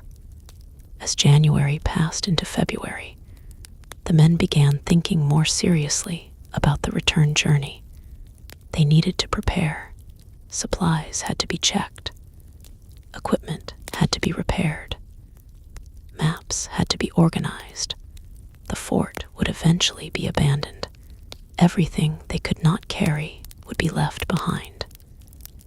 The expedition had arrived with a large amount of equipment. Now, every pound mattered. They had to travel back through the mountains. The horses would be needed again. Food would need to be found. The route had to be carefully planned. The men had learned enough about the country to understand that the return would not be easy. They had crossed the continent once. They knew what was waiting: the Bitterroot Mountains, the difficult trails, the cold, the hunger, the Missouri, the long plains. They would have to do it all again. By March, the winter was finally weakening. The days grew longer, the rain remained. But spring was approaching. The men began packing. Fort Clatsop had served its purpose. The expedition had stayed on the Pacific coast through the winter. Now it was time to move. On March 23, 1806, they left Fort Clatsop. The wooden fort remained behind them. The Pacific was behind them. The expedition turned east. The men traveled up the Columbia River. The current was now against them.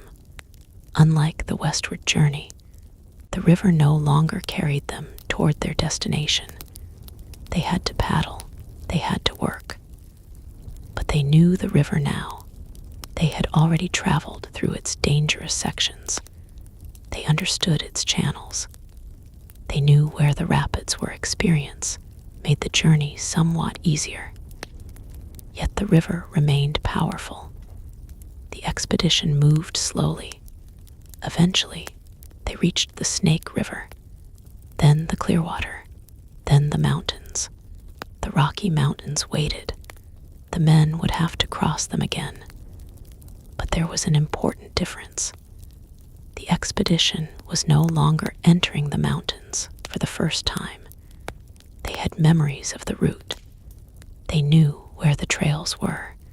They had already survived the difficult crossings. Still, spring conditions made the journey complicated. Snow remained in the mountains. Some trails were difficult to pass. The men waited for better conditions. Waiting had become part of their skill.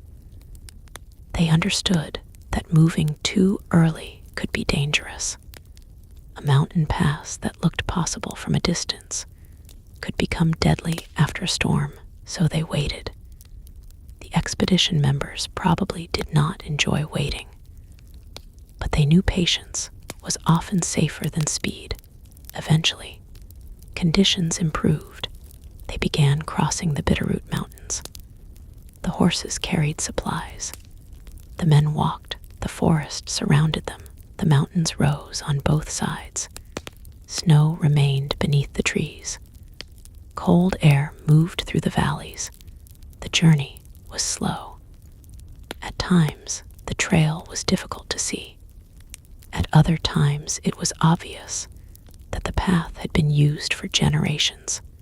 Again, the expedition was following knowledge that existed before they arrived.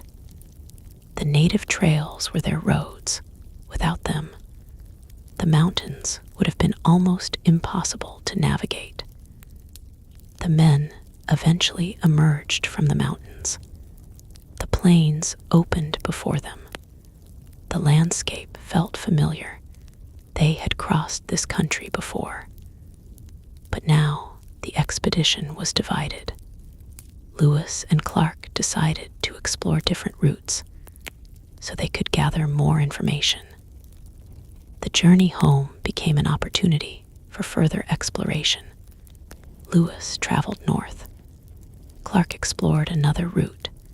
They wanted to learn more about the rivers and lands they had not fully documented during the westward journey.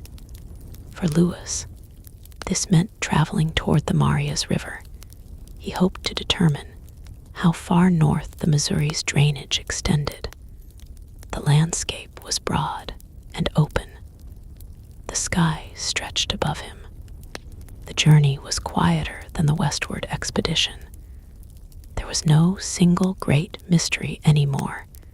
They knew they were heading home. But exploration still carried risks.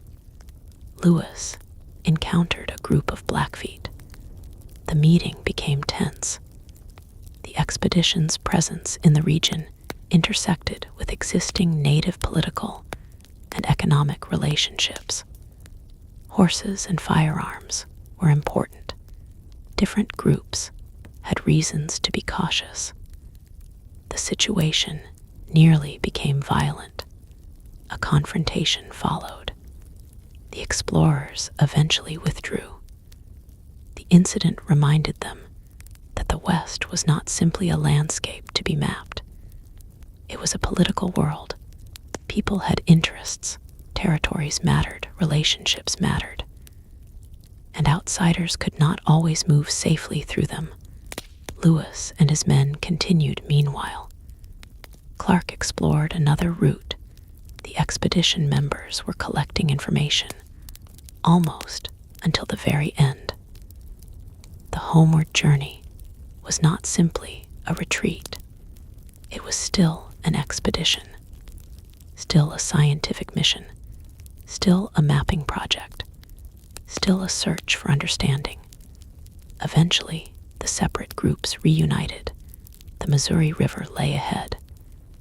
The men entered the river system they knew so well. This time, the current was moving in their favor. The Missouri carried them east. After years of struggling against the current, the direction felt almost effortless. The boats moved faster. The landscape passed by. The men recognized familiar places. They had seen these same riverbanks on the way west. Now they were returning. There must have been moments when the men remembered their first journey, the first summer, the first camps, the first meetings, the first time they wondered whether they would ever reach the Pacific. Now the Pacific was behind them. The mountains were behind them. The unknown West was behind them. Home was ahead. The journey began to feel shorter. The Missouri flowed steadily. The plains opened around them. The expedition moved toward the settlements of the eastern United States. And then, after more than 2 years, They approached St. Louis September 23, 1806. The expedition returned, people gathered. The men who had been gone for more than 2 years were alive. They had crossed the continent. They had reached the Pacific. They had returned with journals, maps, specimens, stories, and knowledge. For the public, the return was extraordinary. Many people had assumed the expedition might have failed. Some may have feared that the men had died. Now they were standing in St. Louis alive, tired, changed. The journey had ended. But the story had only begun to spread. The journals would be read. The maps would be studied. The reports would circulate. The Western lands would become more familiar to Americans who had never traveled beyond the Mississippi. Yet, there is something important to remember. Lewis and Clark did not discover an empty continent. The land they traveled through had been known for generations by native peoples. The rivers had names. The mountains had names. The trails had histories. The hunting grounds were known. The seasons were understood. The expedition was entering a world that already had its own geography. Their achievement was in documenting the journey from their particular perspective. Their maps added information to an existing landscape of knowledge. Their survival depended repeatedly on native assistance. This was especially clear during the winter and mountain crossings. Without horses from the Shoshone, the journey would have been far more difficult. Without information from native communities, the explorers would have had less understanding of the routes ahead. Without trade, food would have been harder to obtain. Without local knowledge, the expedition would have faced greater uncertainty. The story, therefore, belongs not only to Lewis and Clark. It also belongs to the people they encountered, to the communities along the Missouri, to the Mandan and Hidatsa, to the Shoshone, to the Nez Perce, to the Chinook and Clatsop, and to countless others whose knowledge shaped the expedition's path. It also belongs to the ordinary members of the expedition, the men who carried equipment, the men who cooked, the men who repaired boats, the men who hunted, the men who rode, the men who walked, the men who endured cold nights and wet mornings. The expedition's famous leaders could not have completed the journey alone. Every mile required many hands. Every river crossing required cooperation. Every camp required work.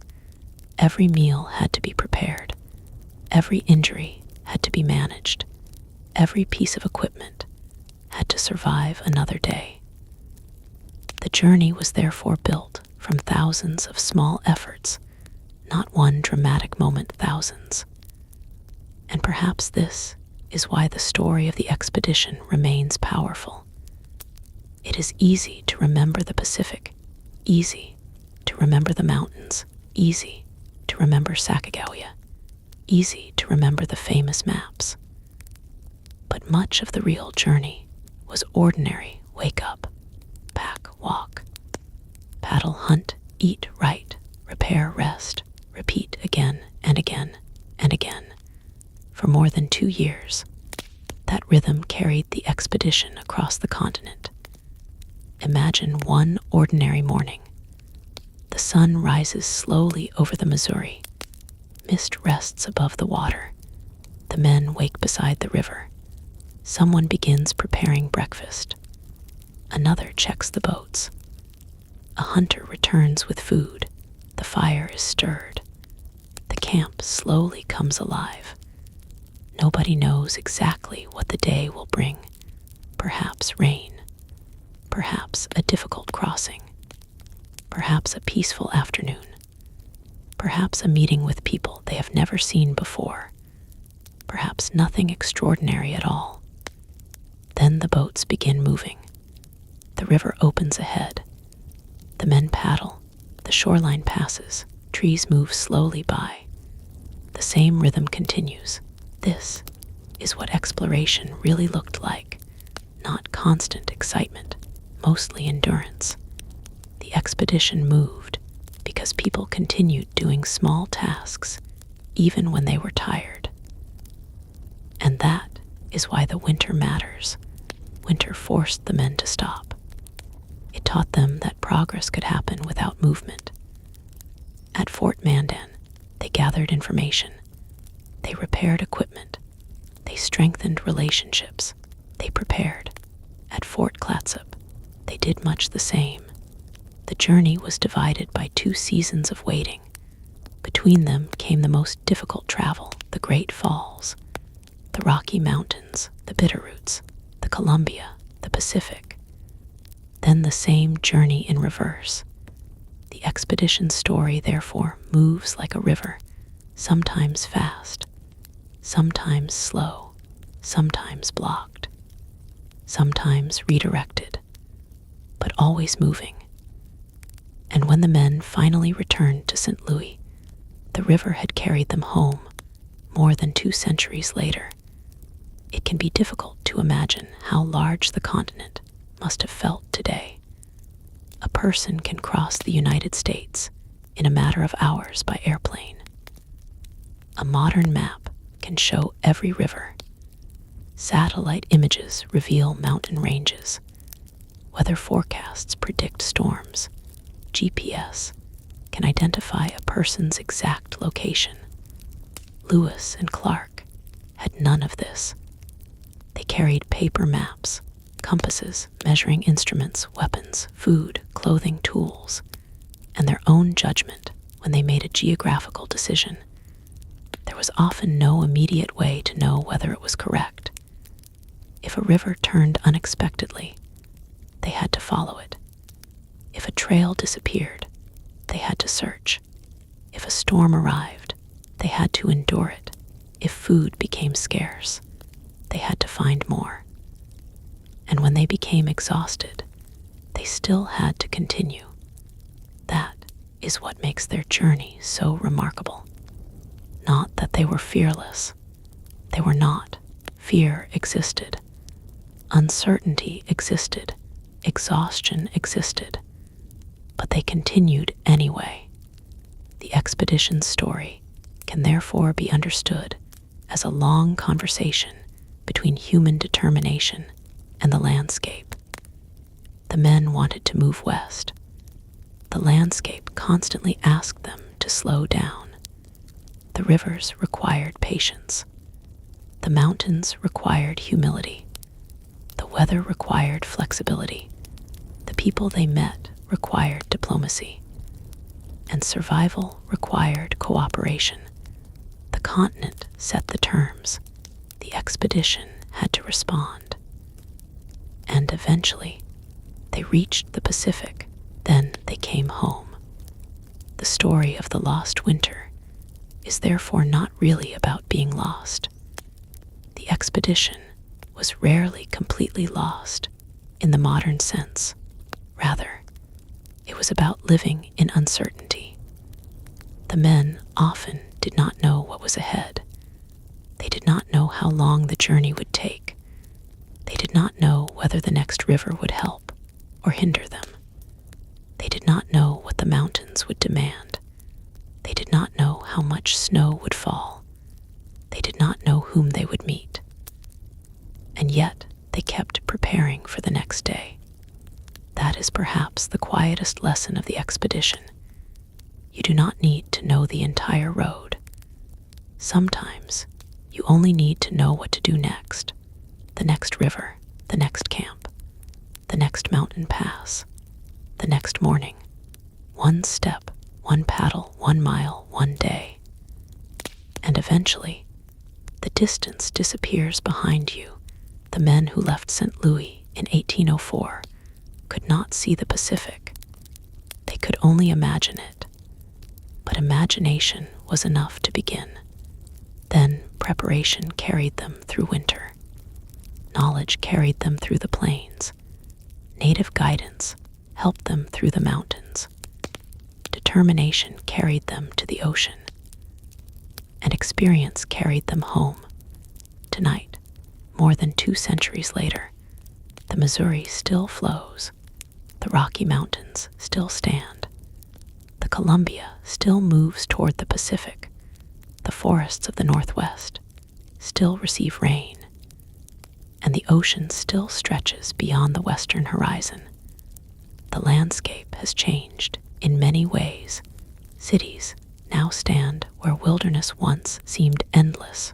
Roads cross plains. Bridges span rivers. Aircraft pass above the mountains. But beneath all of that modern life, the geography remains. The rivers still follow their ancient paths. The mountains still rise.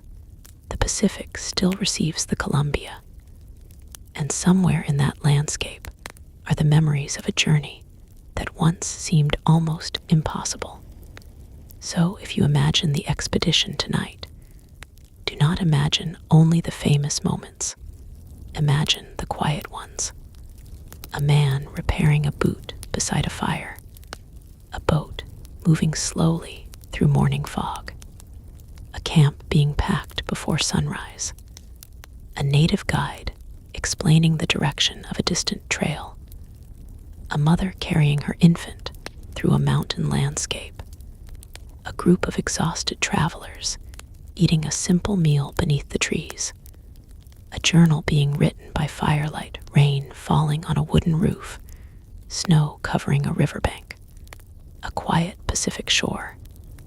And finally, a boat moving east on the Missouri. The expedition is coming home. The men are tired. The river is carrying them. The sun is setting behind the plains. The day's work is nearly finished. Soon there will be another camp, another fire, another meal, another night. But this time, they know where the road leads home. The darkness settles over the river. The fire burns softly. The men become quiet. The Missouri moves beneath the stars.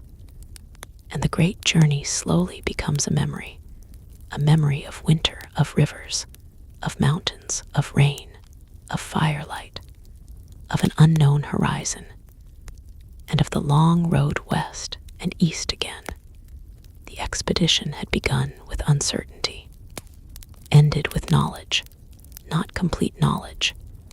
No journey could provide that, but enough to change the way Americans understood the continent, enough to put thousands of miles of rivers and mountains onto maps, enough to create journals that would be read for generations, enough to transform an unknown horizon into a place that could be imagined.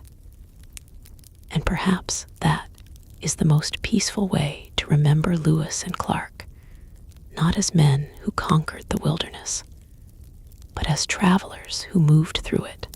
They listened, they observed, they struggled, they waited, they continued, and finally they came home. The river flows quietly, the stars remain above it, the fire grows smaller, the night becomes deeper, and somewhere far beyond the darkness, the Pacific continues its endless movement against the shore. The journey is over. The road is quiet. The men are home. And the continent sleeps beneath the same wide sky that watched them travel west more than 200 years ago. The Missouri River carried them slowly east. Morning came softly. Mist rested above the water. The men prepared their boats. Another day had begun. They no longer needed to search for the Pacific. They had already seen it. They no longer wondered what waited beyond the mountains. They had crossed them. Now, the only question was how quickly they could reach home. The river helped them. The current moved beneath the boats. The plains opened on both sides. The men watched familiar landscapes pass. Some places reminded them of their journey west. Others looked different. They had changed. The country had changed.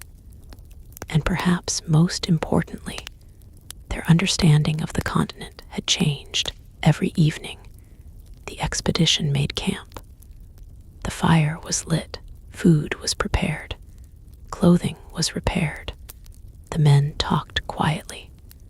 Sometimes they probably spoke about home, about family, about St. Louis, about the people they had left behind. More than 2 years had passed. For some of the younger men, home must have seemed almost like another world. They had left as soldiers and explorers. They were returning as experienced travelers. They had learned how large the continent truly was. They had learned how quickly weather could change. They had learned how powerful rivers could be. They had learned that mountains could stop an expedition for days. And they had learned something even more important. They could not do everything alone. Again and again, their journey had depended on other people. Native guides had shown them trails. Native communities had shared food. Horses had made mountain travel possible. Interpreters had helped communication. Local knowledge had prevented mistakes. Without those connections, the expedition might have ended very differently. As the Missouri carried them east, the memories of the previous 2 years followed them. The men remembered Fort Mandan. They remembered the cold winter. They remembered the sound of the river beneath the ice. They remembered Sacagawea and her infant son. They remembered the Great Falls. They remembered carrying supplies across the land. They remembered the first sight of the Rocky Mountains. They remembered the long mountain trails. They remembered the Columbia. And they remembered the Pacific. Each memory was connected to another, like points on a map, like stars across a night sky. The expedition had become a chain of moments, some frightening, some beautiful, some ordinary, most simply exhausting. But together, they had created something extraordinary, a journey across a continent. One evening, the men stopped beside the river. The sun was low. The grass moved gently in the breeze. The Missouri reflected the fatting light. For a moment, everything was quiet. No mountains were visible. No storms were approaching. No difficult trail waited ahead, just the river. And the evening, Lewis looked across the water. Perhaps he thought about the distance they had traveled. Perhaps he thought about the Pacific. Perhaps he thought about how different the world looked now. There was no way to know. History does not preserve every private thought, but we can imagine the feeling, the relief of knowing that the hardest part was behind them, the comfort of knowing that home was close, the quiet satisfaction of having completed something few people believed possible. The fire burned lower. The men settled down. Above them, the stars appeared. The same stars had watched them in the west. The same stars had watched them in the mountains. The same stars had watched them beside the Pacific. Now they watched the expedition returning home. The night passed. Morning came. The boats moved again. Day after day, the Missouri carried them east. Eventually, they began entering regions that felt more familiar. Signs of settlements appeared. The wilderness became less distant. People began hearing news of the returning expedition. The men themselves could hardly believe how close they were then. After more than 2 years, St. Louis appeared. The expedition had returned. The journey was finished. But the story would continue. Their journals would survive. Their maps would survive. Their observations would survive. The memories of the expedition would pass from one generation to another. And eventually, the journey would become part of American history. Yet the quietest part of the story remains the winter. Those months when the expedition could not move. Those long nights beside the fire. Those conversations with native visitors. Those careful preparations. That period of waiting. Without that winter, the later journey might have been much harder. Winter gave the expedition time to prepare, time to learn, time to repair, time to listen. And sometimes, time is the most valuable resource an explorer has. The wilderness cannot be rushed. The mountains cannot be ordered to open. The river cannot be commanded. A traveler must wait for the right moment. Lewis and Clark learned this repeatedly. They learned it beside the Missouri. They learned it in the mountains. They learned it beside the Pacific. And eventually, they learned it on the road home today.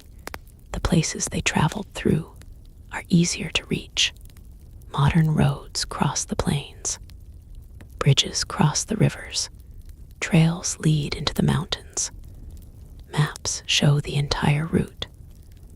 But imagine removing all of that. Imagine returning to 1804, no road, no telephone, no electricity, no GPS, no weather application, no airplane, only a boat, a compass, a few instruments, some supplies, and the knowledge carried by the people you meet. Then look toward the western horizon.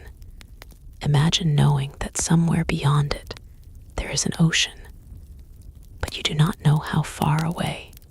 You do not know the route. You do not know what obstacles are waiting. And still, you decide to go. That was the beginning. The journey was not easy. It was not always heroic. Sometimes it was simply exhausting. Sometimes it was cold. Sometimes it was wet. Sometimes it was frightening. Sometimes it was peaceful. But every morning, the expedition continued. That may be the most remarkable part. Not one great moment, but thousands of ordinary moments. A paddle touching water, a boot stepping onto a trail, a fire being lit, a map being drawn, a meal being shared, a mountain being crossed, a river being followed, and then another day, another mile, another horizon. The expedition teaches us that enormous journeys are built from small steps. The Pacific was thousands of miles away, but the men never traveled thousands of miles at once. They traveled 1 mile, then another, and eventually they reached the ocean. The same principle carried them home. 1 river bend, 1 camp, 1 morning, 1 evening. Until St. Louis finally appeared, the great journey was complete. The winter was over. The wilderness had been crossed. The Pacific had been reached. And the men were home. The Missouri continued flowing. The forests continued growing. The mountains remained silent. The Pacific continued rolling against the shore. The landscape did not need the expedition to continue. It simply remained waiting, as it had always waited. And perhaps that is where we should leave them, not in a dramatic battle, not beneath a thunderstorm, not on a mountain peak, but beside a quiet river, a small fire nearby, a dark sky above, the sound of water moving through the night, the men resting after another long day. Tomorrow would bring another journey. But tonight, they could simply sleep. The expedition had crossed the unknown. And for a few peaceful hours, the unknown could wait. night beside the Missouri was quiet. The fire slowly turned into glowing embers. The men slept. The river continued moving. Nothing hurried. Nothing needed to. Morning would come soon enough. And when it did, the expedition would continue east. The farther they traveled, the closer home became. The men began recognizing familiar landscapes. A bend in the river, a distant hill, a familiar trail. Each one reminded them that their journey was nearly finished.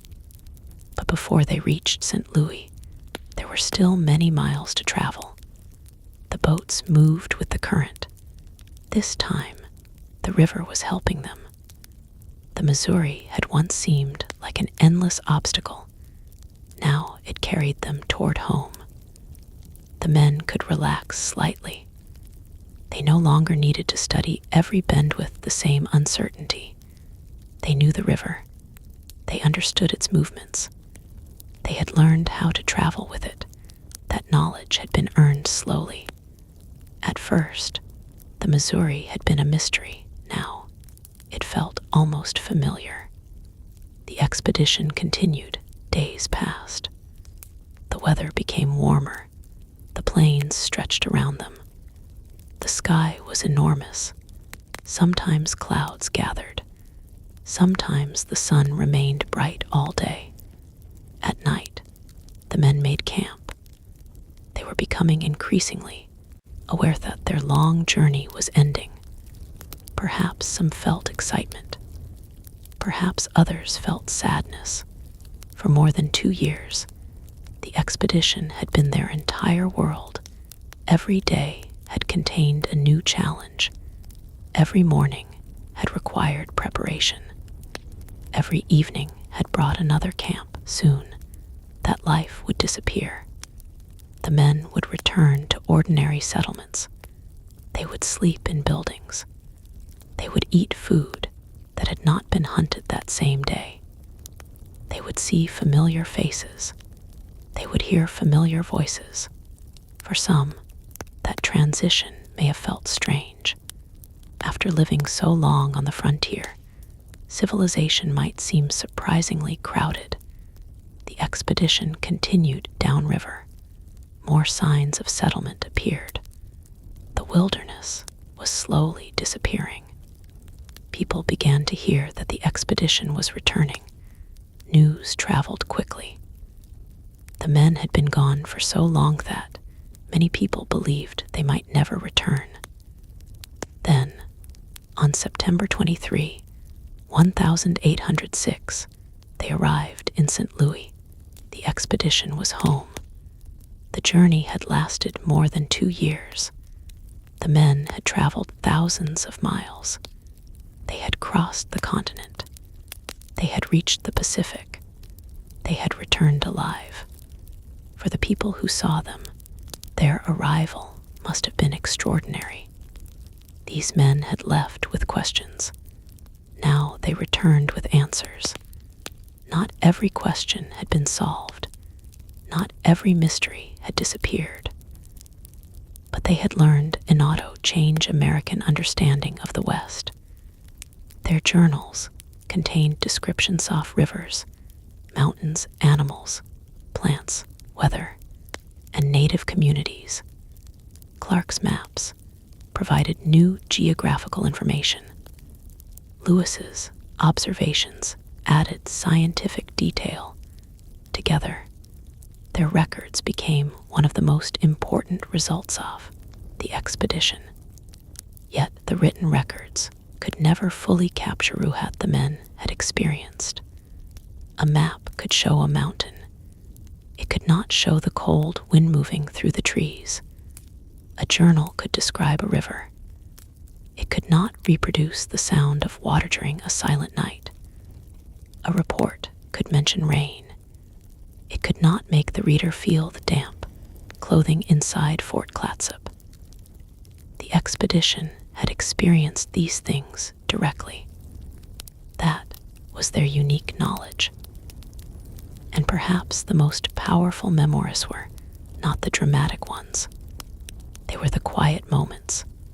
A sunrise over the Missouri, mist rising from the river, the smell of smoke from a campfire, a native guide pointing toward a distant trail, the sound of rain on the roof, the first sight of the Pacific, a mountain pass opening into a new valley, the first evening after crossing the Rockies, the first morning when the river finally carried them home. These small moments made up the journey. History often remembers the destination, but the men lived the miles between destinations. They lived the waiting, the walking, the paddling, the cooking, the repairing, the uncertainty, and the repetition. That is why the winter matters. Winter was not simply a pause. It was part of the expedition's survival. At Fort Mandan, the men learned to wait for spring. They gathered knowledge. They prepared equipment. They met native communities. They added Sacagawea and her family to the traveling group. They prepared for the mountains. At Fort Clatsop, they waited again. They repaired equipment. They recorded observations. They hunted. They prepared for the journey home. Both winters were quiet. Both were necessary. And both reminded the expedition that exploration was not always movement. Sometimes, the most important journey happens while you are standing still. The men could not control the weather. They could not shorten the mountains. They could not make the rivers flow differently. They could only prepare, then wait, then move. That rhythm shaped the entire expedition. It is easy to imagine explorers as people who constantly move forward. But real exploration contains many pauses. Days spent waiting for snow to melt. Hours spent repairing a boat. Nights spent listening to rain. Mornings spent searching for a safe trail. Moments spent speaking with people who know the land better than you do. The journey becomes a collection of patience and movement. The Lewis and Clark expedition was exactly that. Patience, movement, patience again, and then movement. The men eventually returned home, but their expedition continued to influence the history of the United States. Their maps helped Americans imagine the West. Their journals described landscapes that had previously been unfamiliar to many Eastern Americans. Their scientific observations added to the growing knowledge of North American geography and natural history. But the story also reminds us that exploration can be complicated. The lands they traveled through were not waiting to be discovered. They were already home to native peoples. Those communities had their own histories, their own political relationships, their own languages, and their own understanding of the land. The expedition depended on them repeatedly. The explorers learned from them. They traded with them. They traveled on their trails.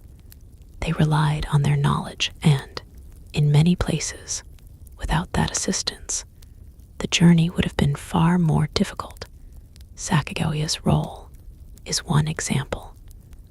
Her presence connected the expedition to the Shoshone world. Her knowledge of language helped communication. Her presence also helped demonstrate that the expedition was not simply a war party. She traveled with her infant son, which created a very different image from a military group. Her story has become one of the most remembered parts of the expedition. But behind every famous name were many other people: guides, hunters, interpreters, boatmen, blacksmiths, soldiers, native leaders, families, communities, all connected in different ways to the journey. The expedition was never the work of only two men. It was a collective effort, and every successful day depended on many hands. Imagine one final evening in the Missouri. The expedition is traveling east. The sun is disappearing. The river reflects the orange light. The men have finished their work. The boats are tied to shore. A small fire burns. Someone prepares dinner. Another man writes in his journal. The horses rest nearby. The plains become dark. Above them, the stars begin appearing. The men know they are close to home. But for tonight, they simply rest. The river makes a soft sound. The wind moves through the grass. The fire crackles. Someone speaks quietly. Then the conversation fades. The night becomes still. This could have been any evening during the expedition. Westbound, eastbound, near the mountains, near the plains, near the Pacific. The details change, but the rhythm remains: travel, camp, fire, food, sleep, then morning. That rhythm carried the expedition across an entire continent. And perhaps that is with their story still feels so human. They were not mythical figures. They were tired travelers. They became cold. They became hungry. They became frightened. They became sick. They argued. They waited. They worked. They continued, just as travelers have always done. The difference was the scale of their journey. They were crossing a continent whose Western geography was still largely unknown to their government. Their road was not marked. Their destination was uncertain. Yet they continued, and eventually the Pacific appeared. The ocean was real. The mountains were real. The rivers were real. The journey was real. And so was the road home today. You can trace their route on a map. You can visit many of the places they passed through. You can stand beside sections of the Missouri River. You can see the Rocky Mountains. You can visit the Pacific coast. You can walk trails that connect with their journey. But no modern traveler can completely recreate their experience, because the world has changed. The sounds have changed. The roads have changed. The cities have grown. Technology has transformed travel. The uncertainty is gone, but the landscape remains. The Missouri still flows. The mountains still rise. The Columbia still moves west. The Pacific still stretches beyond the shore.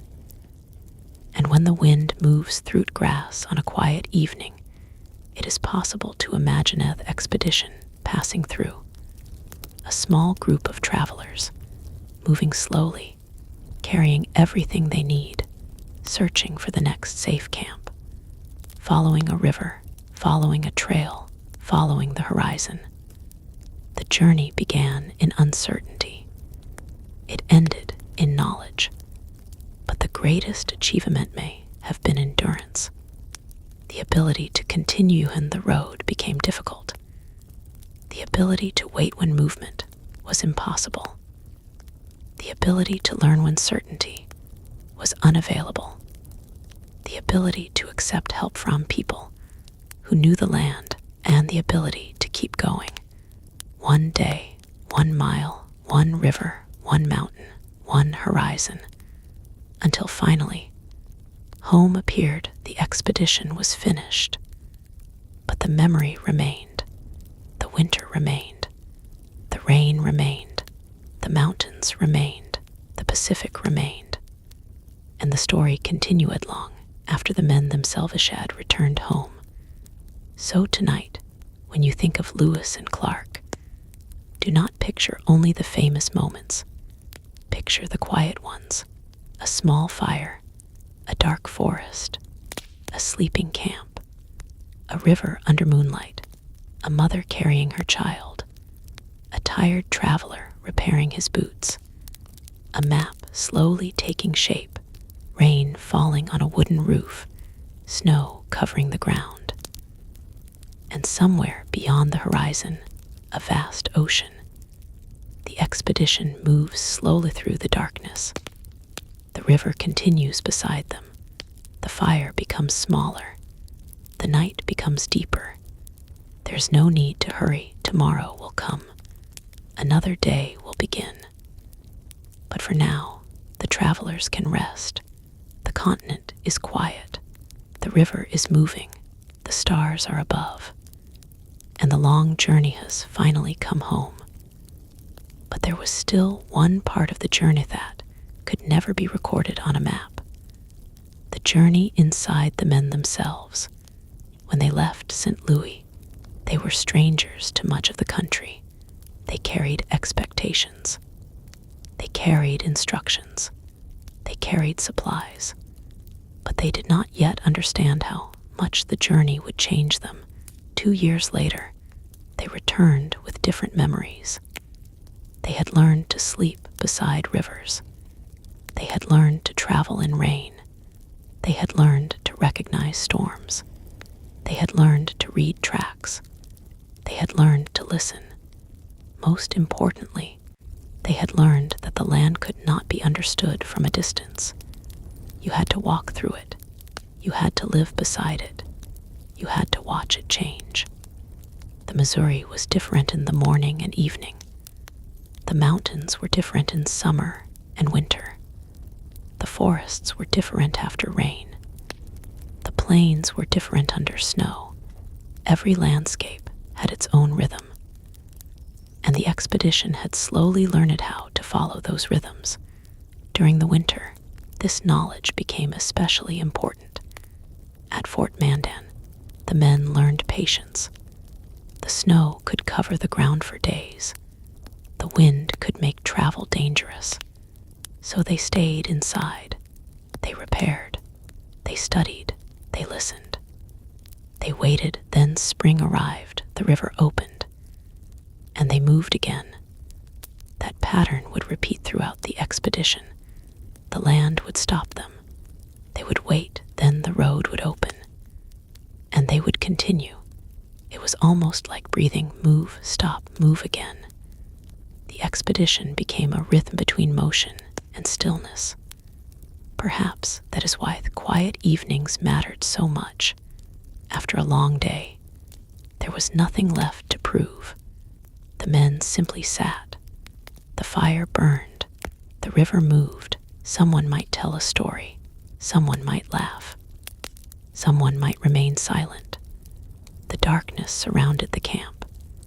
Beyond the firelight, the wilderness continued. Animals moved through the grass. Birds settled into trees. Water passed over stones. The men could hear all of it. There was no modern noisito cover those sounds. No engines. No music from distant buildings. No traffic. Only nature. And the quiet breathing of the sleeping camp. Imagine one of those nights. The year is 1805. The expedition has traveled far beyond the Missouri settlements and are tired. The temperature has fallen. A small fire burns between them. Above, the sky is completely dark. Then one by one, stars begin to appear, first a few, then hundreds, then thousands. The sky seems endless. Lewis looks upward. Clark looks upward for a moment. There is no expedition, no map, no mission, no political purpose, just a group of travelers beneath the stars, the same stars they would have seen from home. But now, they are thousands of miles away. The thought is almost impossible to understand. Home is distant. The Pacific is distant. Everything familiar is distant. Yet the stars are the same. That must have offered a strange kind of comfort. No matter how far they traveled, the sky remained above them. The river remained beside them. And morning would eventually come. Morning always came. The men would wake. The fire would be rebuilt. Breakfast would be prepared. The The boats would be checked, the horses would be loaded, and the journey would begin again. There was no dramatic announcement, no great ceremony, just movement. One person after another leaving the warmth of the camp, stepping into the cold, picking up equipment, walking toward the river. And soon, the expedition would disappear around another bend.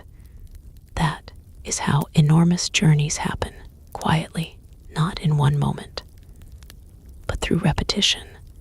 The first mile does not feel like a journey across a continent.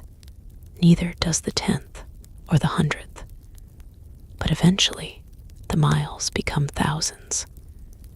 And one morning, you realize that you have reached the ocean. The expedition experienced exactly that.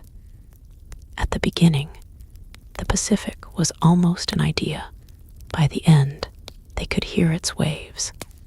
They could smell the salt. They could watch the horizon. The distance had become real. And then they turned around. That decision is easy to overlook. Reaching the Pacific was the dramatic goal. But reaching it was only halfway. The men still had to return. The mountains waited again. The rivers waited again. The plains waited again. The same continent that had challenged them westward would challenge them eastward.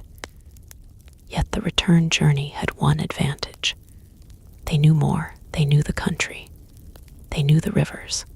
They knew the trails. They knew what could go wrong. Knowledge made the unknown smaller. But it did not make the journey easy. The mountains were still mountains. The rivers were still rivers. The weather remained unpredictable. The men were still human. They still became tired. They still needed food. They still needed shelter. The return journey therefore became an author test of endurance. But this time, home was somewhere behind the next horizon. The Missouri waited. And beyond the Missouri sent. Louis waited. The men continued slowly. The western landscape disappeared behind them. The forests became thinner. The mountains became distant. The plains returned. The huge open sky appeared again. The men recognized the world they had crossed months earlier. But now, they were traveling in the opposite direction. Perhaps the landscape seemed different. Perhaps it was the travelers who were different. A place can feel completely different when you return to it. The same riverbank can look new. The same hill can feel familiar. The same trail can carry a different meaning. The expedition was returning with memories. The landscape was no longer unknown. It had become part of their story. And eventually, the river carried them home.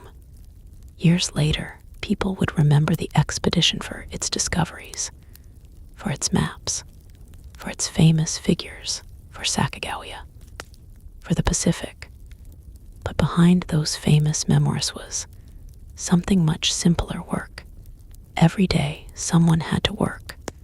The boats had to move. The horses had to be cared for. Food had to be found. Firewood had to be gathered. Clothing had to be repaired. Maps had to be drawn. Journals had to be written. Equipment had to be maintained. The expedition survived because ordinary tasks were completed again and again. That is true of almost every journey. The destination receives the attention, but the journey itself is built from small actions. A boot tied, a canoe repaired, a meal cooked, a fire started, a trail followed, a river crossed, a night survived, then another morning. The men of Lewis and Clark understood this very well. They had no other choice. Every morning, they had to begin again. Even after the worst day, there was another day. Even after the hardest mountain, there was another trail, Even after the longest winter, spring eventually arrived. And perhaps that is with their story, still feels peaceful when told slowly. Because beneath the adventure rays, a simple human rhythm. Travel, rest, wait, continue. The same rhythm that moves through nature. The seasons change, rivers rise, rivers fall, snow arrives, snow disappears, grass grows, grass fades. And travelers move through it all. Lewis and Clark were only visitors in a much older landscape. The land existed before them. It continued after them. The mountains did not change because the expedition passed. The Missouri did not stop flowing. The Pacific did not pause. The wilderness simply received them, challenged them, and eventually allowed them to leave. That thought gives the expedition a different meaning. They did not conquer the continent. They traveled through it. They learned from it. They recorded it. And they returned. The story, therefore, belongs to the journey itself, the long miles, the quiet nights, the difficult mornings, the unknown trails, the conversations around the fire, the moments of fear, the moments of wonder, the moments when nothing happened except the river moving past. Those moments mattered too, because history is not made only by dramatic events. Sometimes history is made by people simply continuing. And that is what Lewis and Clark did. They continued. When the Missouri became difficult, they continued. When the Great Falls blocked the river, they continued. When the mountains rose, they continued. When food became scarce, they continued. When winter arrived, they waited.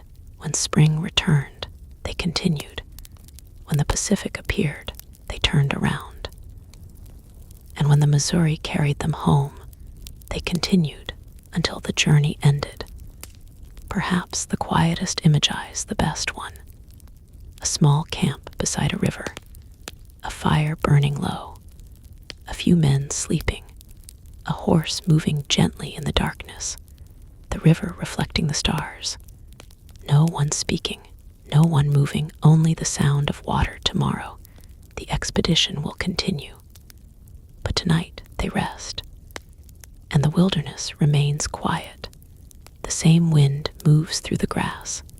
The same stars shine overhead. The same river carries water toward distant places. And somewhere beyond the horizon, the Pacific waits, not as a mystery anymore, but as a memory of a journey that began with a question and ended with thousands of miles behind it. The fire becomes smaller. The night grows deeper. The men sleep. The river continues. And slowly, the great frontier becomes silent again. The journey home the morning came quietly. A thin mist covered the Missouri. The men slowly woke. The fire was almost gone. Someone added fresh wood. Smoke rose into the cold air. Breakfast was prepared. The boats were checked. Then they began moving again. The Missouri carried them east. The current was gentle. The men barely needed to paddle for once. The river was helping them. They watched the shoreline pass. Trees moved slowly behind them. Birds flew above the water. The open plains stretched into the distance. It was peaceful. But every mile reminded them that their journey was ending. They had spent years on the road. The wilderness had become familiar. The sound of the river had become part of their lives. Soon, they would hear different sounds: horses, wagons, voices, settlements, people, civilization. Some men were probably excited. Others may have felt strangely sad. They had shared hardships together. They had survived cold nights. They had crossed dangerous rivers. They had climbed mountains. They had gone hungry. They had reached the Pacific. Those experiences had connected them now. The expedition was slowly becoming a memory. One evening, they stopped beside the river. The sun disappeared behind the trees. The sky turned dark. The men made camp. The fire burned softly. Someone prepared the evening meal. Another man opened his journal. He wrote beneath the fading light. Perhaps he remembered how different everything had been when they first left St. Louis. Back then, the West had been a question. Now, it was a collection of memories. The Great Falls, the Rocky Mountains, the Columbia River, the Pacific Ocean, Fort Clatsop. The long winter, the return journey, all of it was behind them. Yet one thing remained ahead: home. The night became colder. The men wrapped themselves in blankets. The river continued flowing. Above them, the stars appeared. For a while, nobody spoke. There was nothing to say. The journey had already said enough. The next morning, they moved again. Day after day, the Missouri carried them closer. The landscape slowly changed. More signs of people appeared. Smoke rose from distant settlements. Paths crossed the riverbanks. The wilderness was becoming familiar civilization. The men knew they were close. Then, at last, St. Louis appeared. After more than 2 years, they were home. The expedition had returned. The men stepped onto familiar ground. People gathered around them. Questions came quickly. Where had they been? What had they seen? What was beyond the mountains? Had they really reached the Pacific? The explorers had answers. But perhaps even they could not fully explain what they had experienced. How could they describe thousands of miles of wilderness? How could they explain the silence of the mountains, the sound of the Pacific, the long winter nights, the kindness of strangers, the fear of unknown trails? Some experiences can only be understood by the people who lived them. And the expedition members had lived them together. Their journals would tell the story. Their maps would tell the geography. But their memoirs would remain personal. Years later, the expedition would become famous. People would talk about Lewis. They would talk about Clark. They would remember Sacagawea. They would study the maps. They would read the journals. But beneath all those famous names was a simple story. A group of people left home. They traveled west. They crossed mountains. They reached the Pacific. Then they came back. They survived because they worked together. They learned from others. They respected the land and adapt to it. And they never stopped moving when movement was possible. Sometimes they had to wait. Sometimes they had to turn back. Sometimes they had to change their plans. But they continued. That may be the greatest lesson of their journey. A long road is never traveled all at once. It is traveled one step after another. One morning, one river, one mountain, one camp, one night. Then another morning. The Lewis and Clark expedition was built from thousands of those small moments. And when the final mile was completed, those moments became history today. The Missouri still flows. The Rocky Mountains still stand. The Columbia still reaches the Pacific. The forests still grow. The wind still moves across the plains. The landscape remembers nothing. But people remember. They remember the journey. They remember the winter. They remember the Pacific. And they remember the long road home. So imagine the final night of the expedition. A quiet camp, a warm fire, the men resting, the Missouri flowing beside them, the stars above. There's no unknown ocean ahead, no mountain passed across. No dangerous trail to find, only home. The fire slowly fades. The men close their eyes. The river continues moving. And somewhere in the darkness, the first light of morning waits beyond the horizon. The great journey is over. The road is quiet. The explorers are home. And the continent sleeps beneath same endless sky. After the journey, the expedition was over. But its story was only beginning. For Lewis and Clark, the return to civilization must have felt unusual for more than 2 years. The wilderness had been their home. Now there were buildings again, roads, people, voices, familiar faces.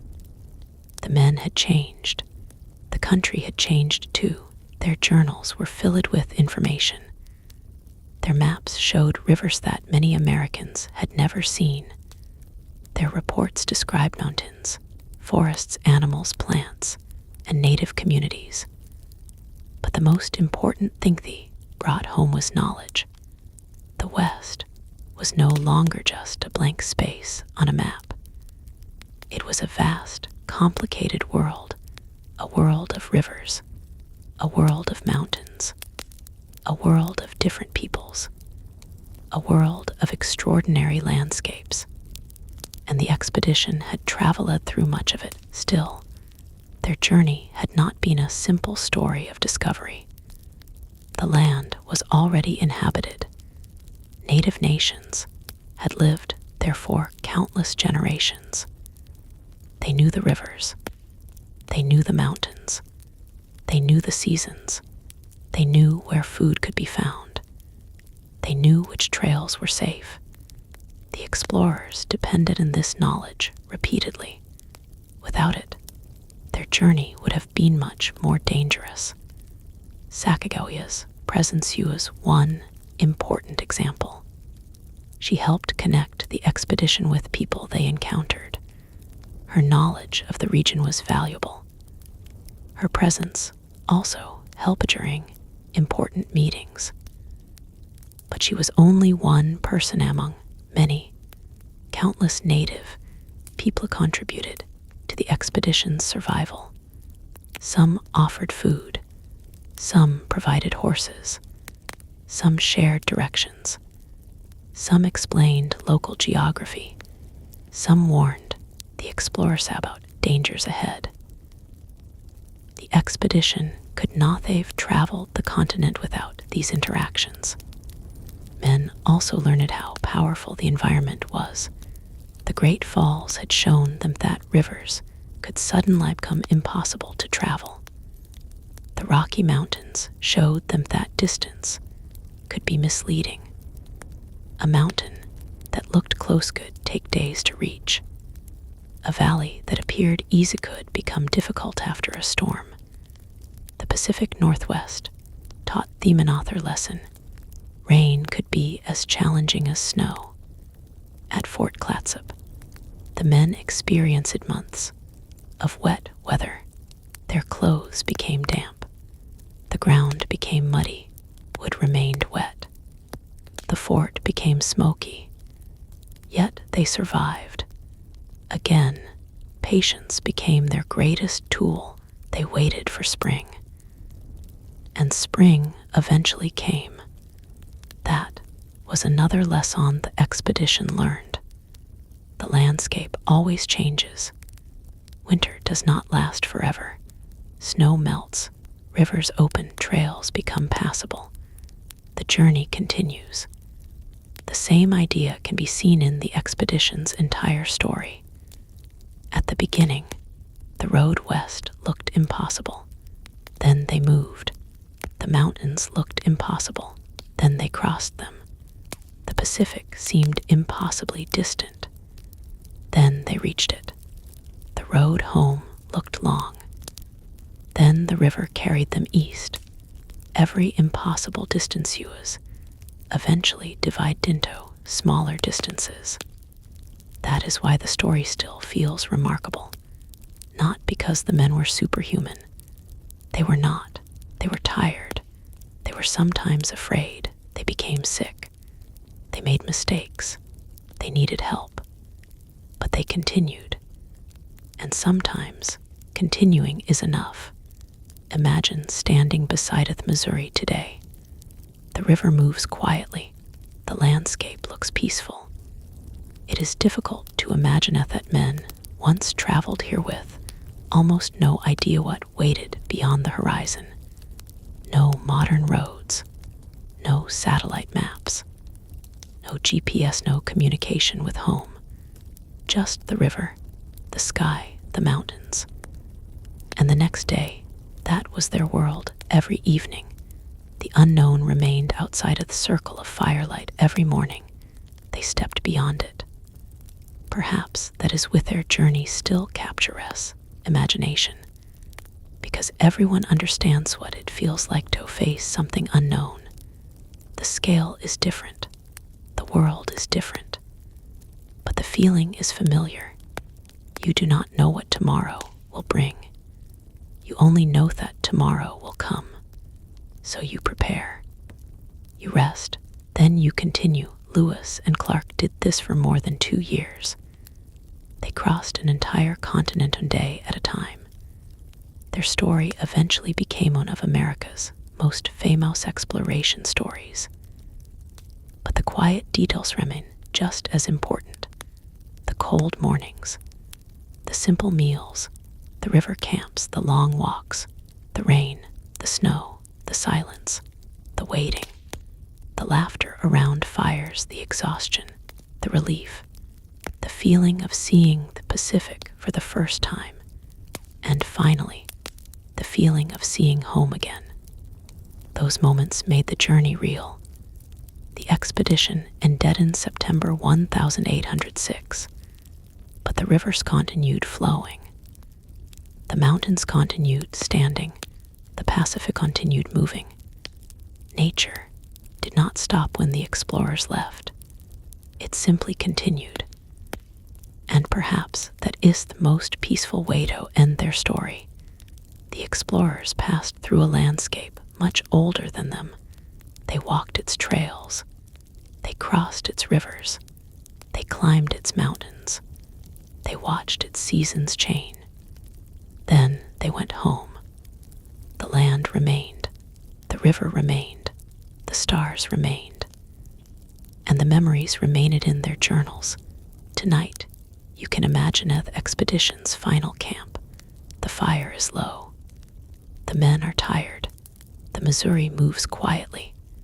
There's no hurry, no danger, no unknown mountain ahead, only darkness, only stars, only the gentle sound of water moving through the night. The men close their eyes. Tomorrow, they will continue toward home. But tonight, they can rest. The great journey has almost reached its end.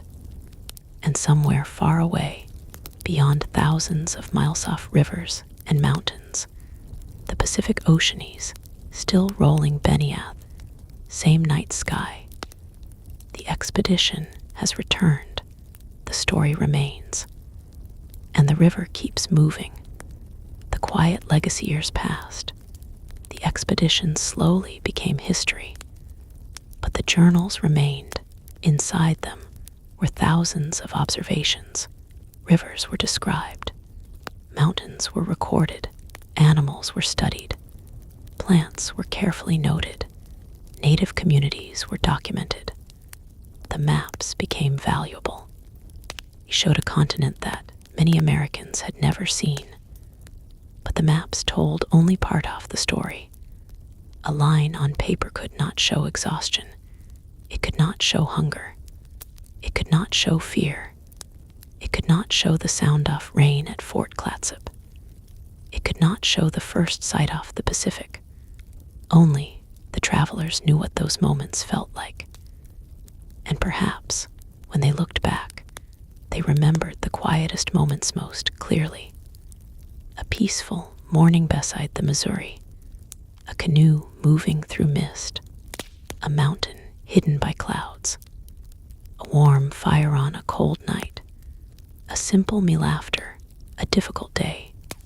Those moments were small, but together they became the journey. The expedition also changed the men themselves. They had entered the West as explorers. They returned as witnesses. They had seen landscapes that changed their understanding of the continent. They had learned that distance could be enormous. They had learned that survival required cooperation. They had learned to respect weather. They had learned to trust experienced guides. And they had learned that patience could save lives. These lessons stayed with them. The world around them continued changing. More travelers would eventually move west. More maps would be created. More roads would appear. Settlements would grow. The places Lewis and Clark had once considered remote would become easier to reach. But the original journey could never be repeated in exactly the same way. The uncertainty was gone. The mystery had changed. The rivers were now on maps. The mountains had names. The route was known. Their expedition had helped turn uncertainty into knowledge. But there is another side to this legacy. Their journey took place in lands already occupied by native nations. Those nations had their own deep histories, their own homes, their own traditions, their own relationships with the land. The expedition entered that existing world. It did not create it. In many places, the explorers depended on people who already understood the country. That is one of the most important parts of the story. Exploration was never a journey made alone. It was a meeting between different worlds, sometimes peaceful, sometimes uncertain, sometimes difficult, but always important. And through those meetings, the expedition survived. The men eventually returned home. But the people they met continued living in the West. Their communities continued. Their traditions continued. Their knowledge continued. The expedition became famous. But the people who helped it survive were often forgotten. Today, their contributions are remembered as an important part of the larger story. The journey, therefore, becomes more than an adventure. It becomes a story about people, about connection, about knowledge, about survival, about the enormous distance between one place and another, and about how people across those distances be helping one another. Think again about the winter, the snow, the rain, the darkness, the small fires, the waiting. Nothing dramatic happened every day. But those ordinary days kept the expedition alive. The men woke up, they worked, they ate, they repaired, they rested, then they did it again. That repetition was their greatest strength, because an enormous journey cannot be completed through excitement alone. It requires routine. It requires discipline. It requires patience. Sometimes it requires simply getting up and doing the work again. The expedition did exactly that. And eventually, the road disappeared behind them. The Pacific became a memory. The mountains became distant. The Missouri carried them home. And the story entered history. Tonight, imagine the river again. The water is dark. The sky is clear. A gentle wind moves across the grass. There's a small camp beside the shore. The fire burns quietly. The men are sleeping.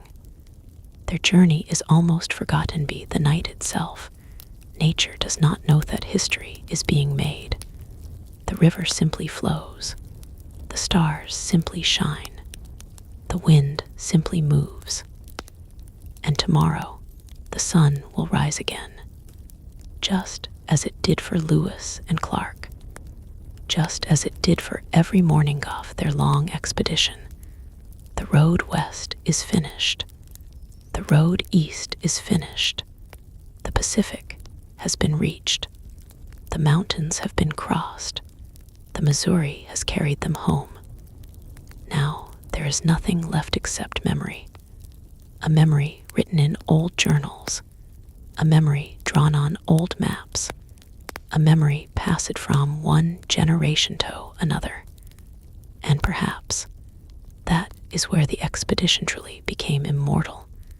Not when they reached Pacific. Not when they read Ernesto, St. Louis. But when their journey became a story that people could continue to tell. A story of rivers. A story of mountains. A story of winter. A story of endurance. A story of people moving slowly across an enormous continent. And tonight, the story becomes quiet. The fire fades. The river continues. The stars remain above the travelers' sleep. Tomorrow, the world will wake again. But for now, there is only the river, only the night, only the distant wind, and the memory of a long journey to the Pacific. A journey that began with a question and ended with a horizon. The river and the road the morning arrived quietly. The river reflected the pale sky. A thin breeze moved across the water. The expedition prepared to continue. There was no celebration, no grand ceremony, just another morning. Another mile to travel, another camp waiting ahead. The men had learned that journeys are rarely dramatic. Most days are simple. You wake, you work, you travel, you rest, then you begin again.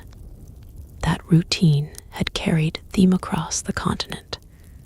The Missouri had been their guide. It had carried them west. And now it was carrying them home. The men watched the riverbanks. Familiar landscapes appeared. Some places reminded them of earlier days. They remembered where they had camped, where they had hunted, where they had faced storms, where they had struggled. The memories came quietly. A tree might remind them of an old camp. A bend in the river might bring back a difficult morning. A distant hill might remind them of the road west. The landscape had become a kind of living journal. Every place contained a memory. Every river bend held part of the story. The expedition continued. The boats moved steadily. The current carried them. The men became more relaxed. Home was no longer an uncertain idea. It was getting closer. They could almost imagine the people waiting for them. Families, friends, neighbors, people who had wondered whether they would ever return. For more than 2 years, the expedition had been away. Many things could have changed. Children might have grown. Families might have moved. News might have traveled slowly. The men could not know what awaited them completely. But they knew one thing: they were going home. That thought must have given them strength. Even when they were tired, they could keep moving. Even when the day was long, they knew it would end. The Missouri flowed beneath them. The sun moved across the sky. Evening eventually arrived. Another camp was built. The men gathered around the familiar fire. The same simple routine: food, conversation, repairs, sleep. But now the end was close. The expedition members probably understood that these evenings would soon become memories. Soon, they would no longer sleep beside rivers every night. Soon, they would no longer wake to the sound of paddles. Soon, they would no longer carry their entire world in their backs. Their lives were changing again. Perhaps some were ready. Perhaps some were not. The wilderness had become a familiar companion. It had been dangerous, but it had also been beautiful. It had taught them things that ordinary life could not. The mountains had taught patience. The rivers had taught respect. The winters had taught endurance. The people they met had taught cooperation. And the journey itself had taught humility. No matter how confident the explorers became, the landscape remained larger than they were. A storm could stop them. A river could block them. A mountain could delay them. Hunger could weaken them.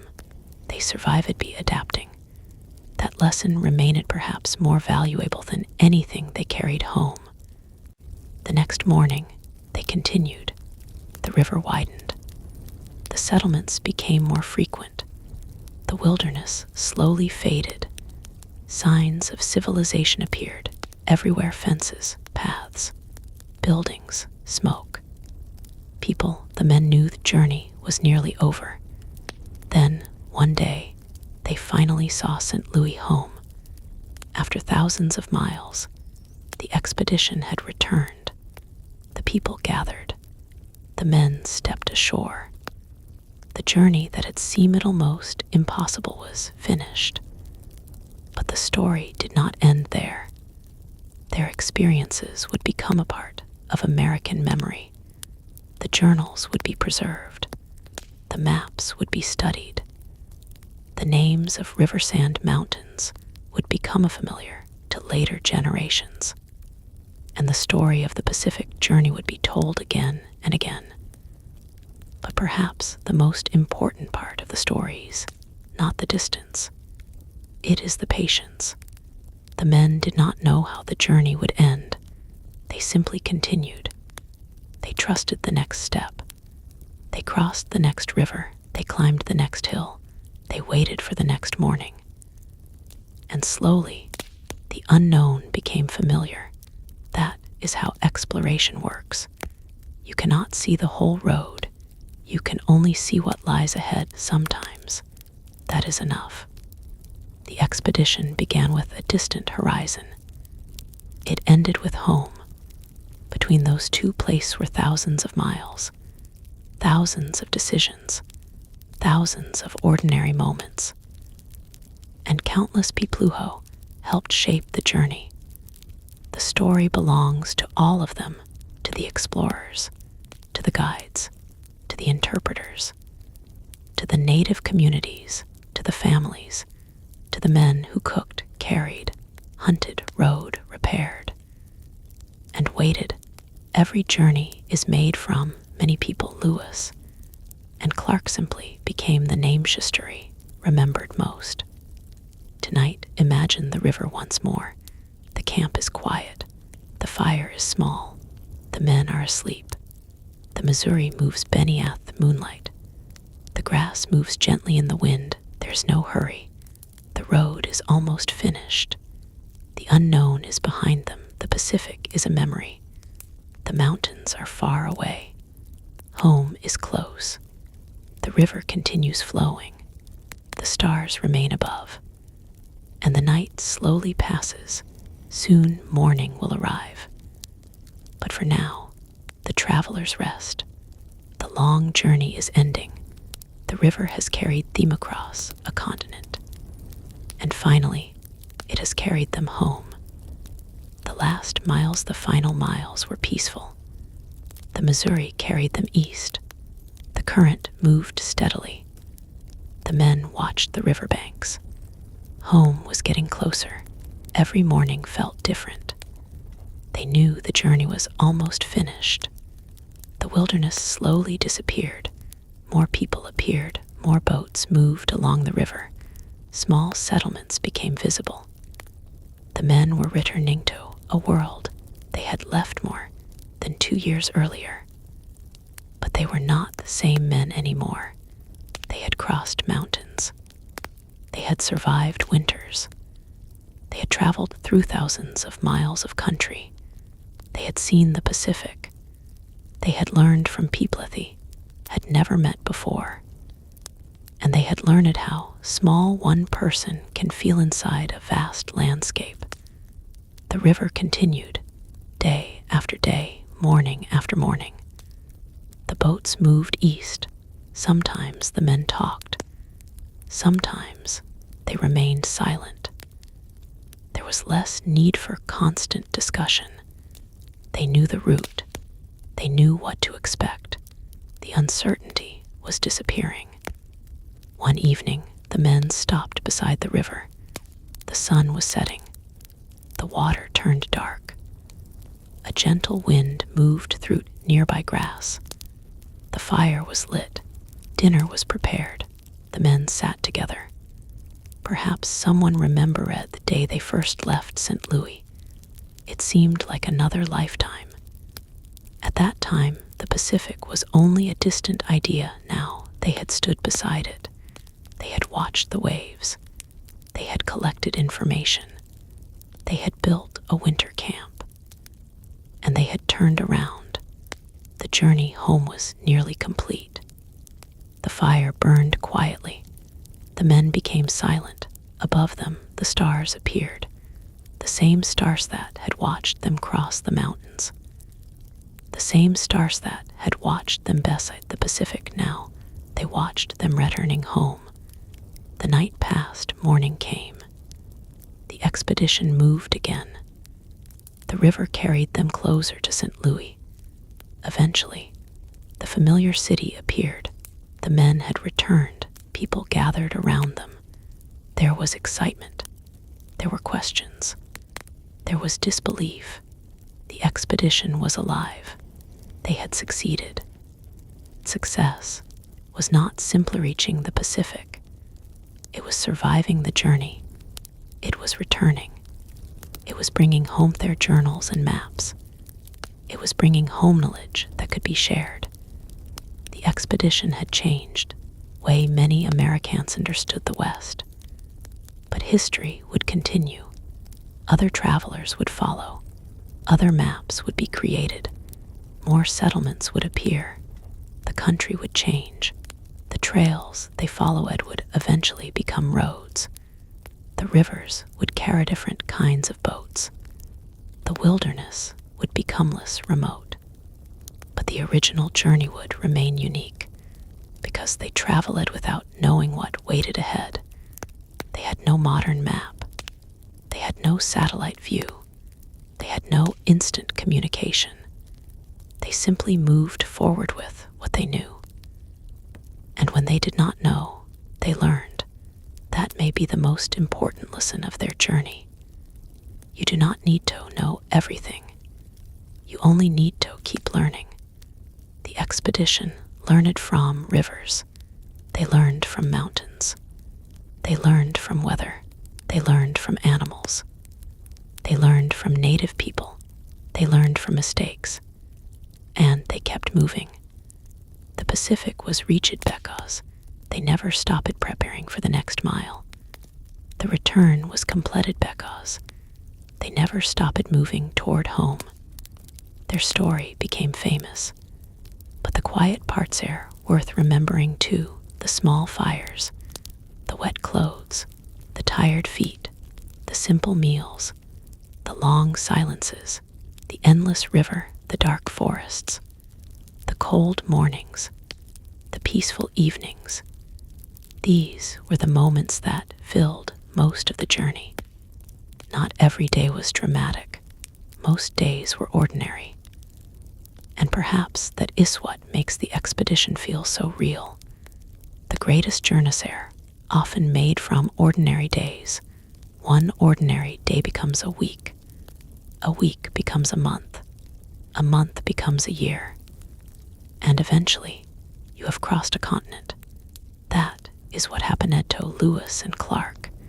They simply kept going until the Pacific appeared, until the Missouri carried them home, until St. Louis finally came into view. And then the journey ended. Tonight, imagine the last camp. The river is quiet. The fire is almost gone. The men are resting. No mountains are ahead. No unknown river waits. No distant trail needs to be found. Only home. The night is peaceful. The stars are bright. The Missouri moves slowly. And somewhere beyond the darkness, morning is coming. The expedition is over, but the memory remains.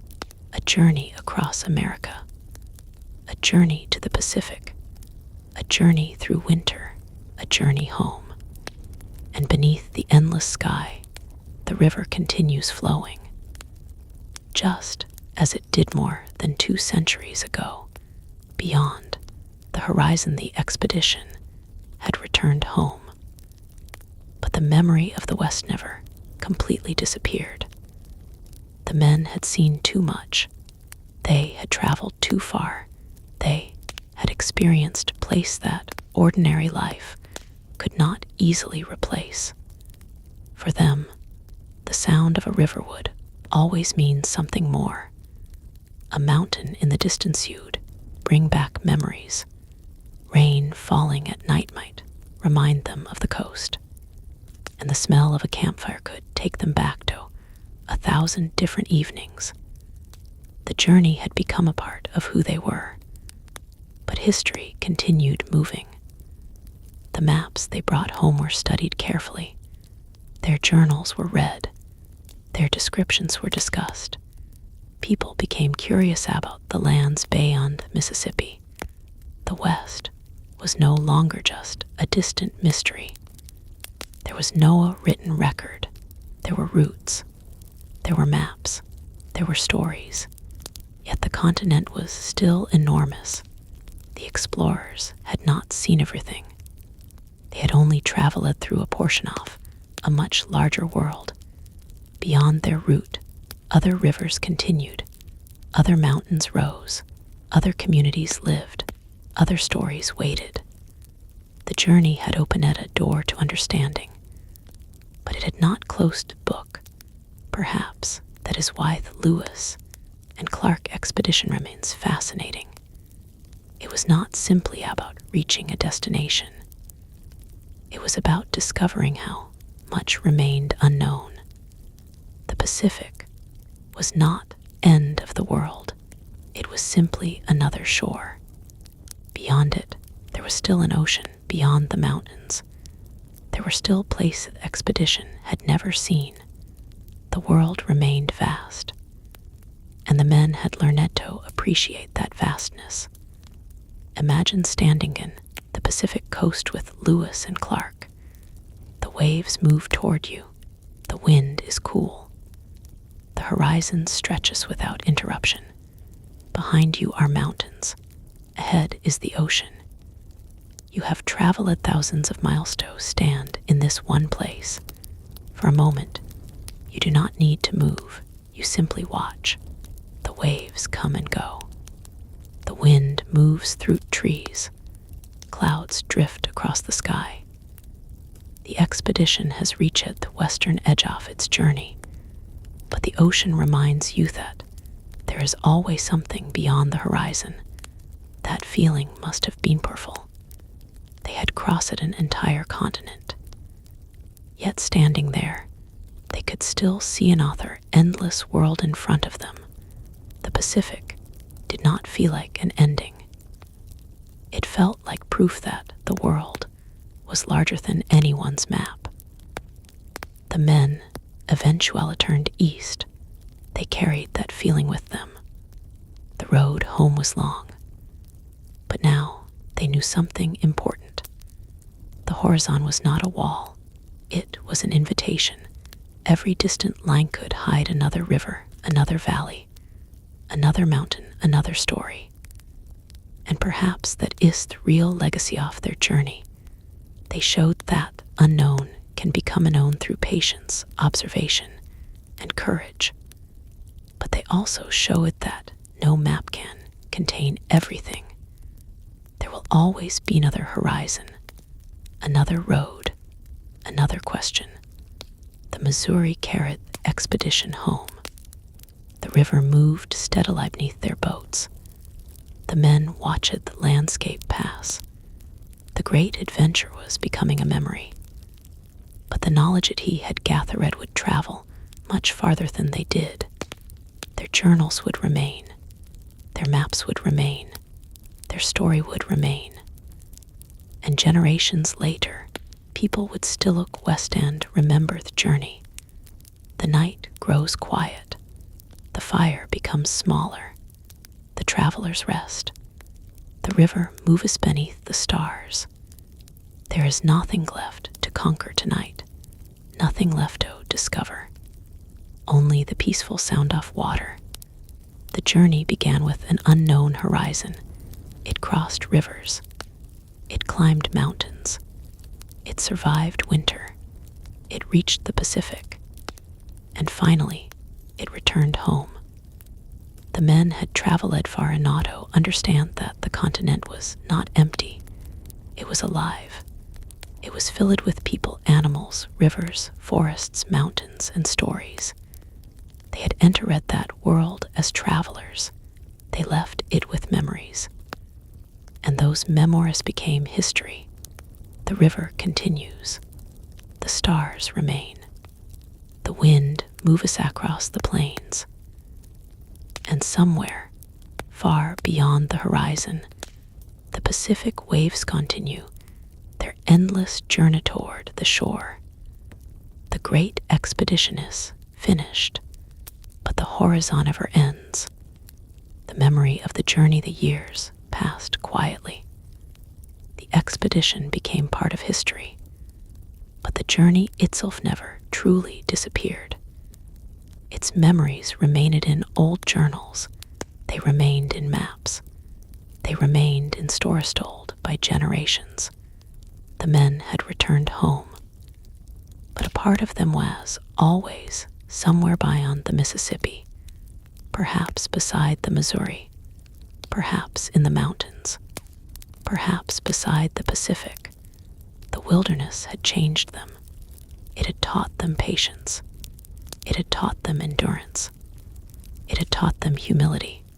Most of all, it had taught them to keep moving forward. The expedition had not been easy. There were days of hunger, days of cold, days of rain, days when the road seemed impossible. But there were peaceful days too. Quiet mornings, beautiful sunsets, clear rivers, open skis, warm campfires, moments of laughter, moments of wonder. The journey contained all of these things. That is what made it real. It was not one long adventure. It was thousands of ordinary moments. Each moment became another piece of the story. And together, those pieces created an extraordinary journey. The Pacific remained the greatest symbol of their expedition. For months, they had imagined it. Then one day, they finally saw it. The ocean stretched by on the shore. The waves moved endlessly. The horizon seemed infinite. After so much travel, they could finally stop. They had reached the place they had been searching for. But then, they had to turn around. The journey home was another test. The mountains waited. The rivers waited. The plains waited. Yet they knew they could do it.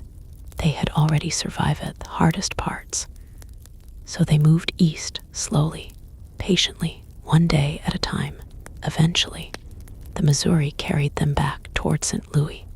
The journey ended, but something else began. A new understanding of the American West. The maps were clearer. The rivers were better known. The mountains had been recorded. The journals preserved thousands of observations. Future generations would study them. But the land itself had its own story. Native nations had known these places for generations. Their trails had guided the expedition. Their knowledge had helped the travelers survive.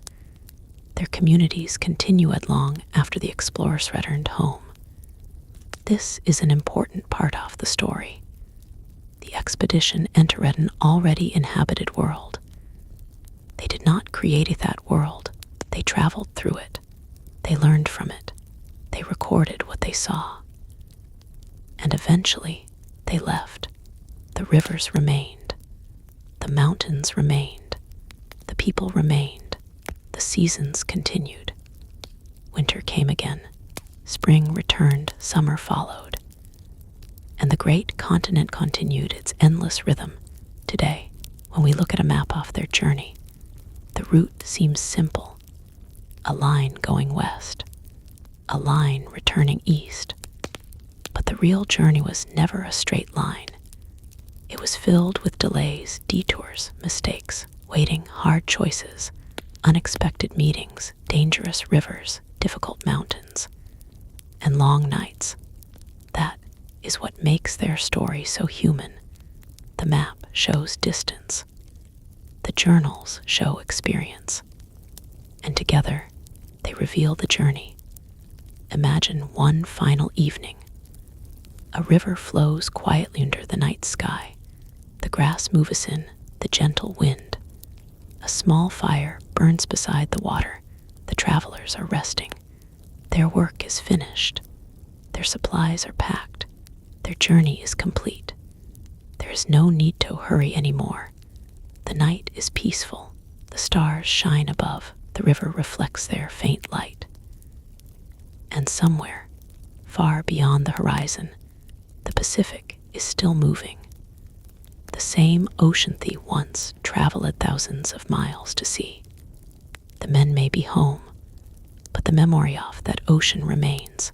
The memory of the mountains, the memory of the rivers, the memory of winter, the memory of the long road, and perhaps that is how great journeys survive, not through the footsteps of the travelers, but through the stories they leave behind. Lewis and Clark eventually became names in history books.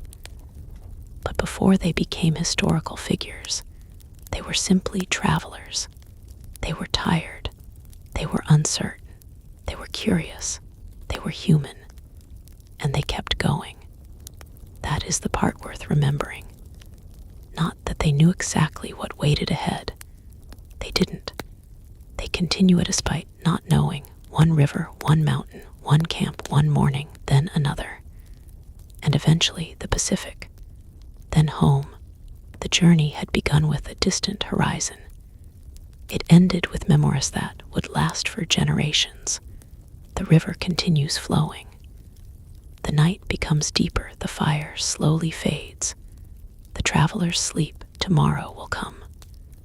But tonight, there is nothing left to discover, only silence, only stars, only the quiet river, and the peaceful memory of a journey that crossed a continent and reached the Pacific.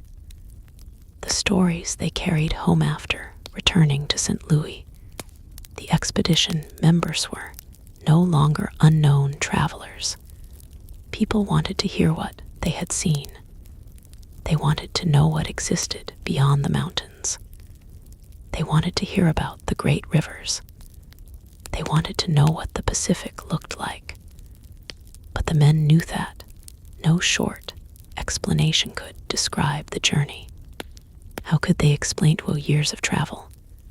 How could they describe every river, every mountain, every night beside the fire? So they told stories. Some stories were dramatic. Others were surprisingly ordinary. They talked about the Great Falls. They talked about the Rocky Mountains. They talked about the Columbia River. They talked about Pacific Coast. They talked about winter camps. And they talked about the people they had met. Some memories were difficult. Others were peaceful. But all of them had become part of the expedition. Lewis began organizing his observations. Clark continued working with maps. Their records became an important source of information. They had collected details about geography, animals, plants, weather, and native communities. For people living far from the frontier, these descriptions opened a new window into the West. The continent suddenly seemed larger, more complex, more mysterious. But the explorers also understood that their knowledge was incomplete. They had not seen everything. They had not understood everything. There there were still many unanswered questions. Beyond the place they had traveled, other landscapes continued, other rivers flowed, other mountains waited, other communities lived. The world remained enormous. And that realization may have been one of the expedition's greatest lessons. Every answer creates another question. Every mountain crossed reveals another horizon. Every river followed leads toward another river. The journey never truly ends. Years later, people would look back at their maps and see the route as a simple line.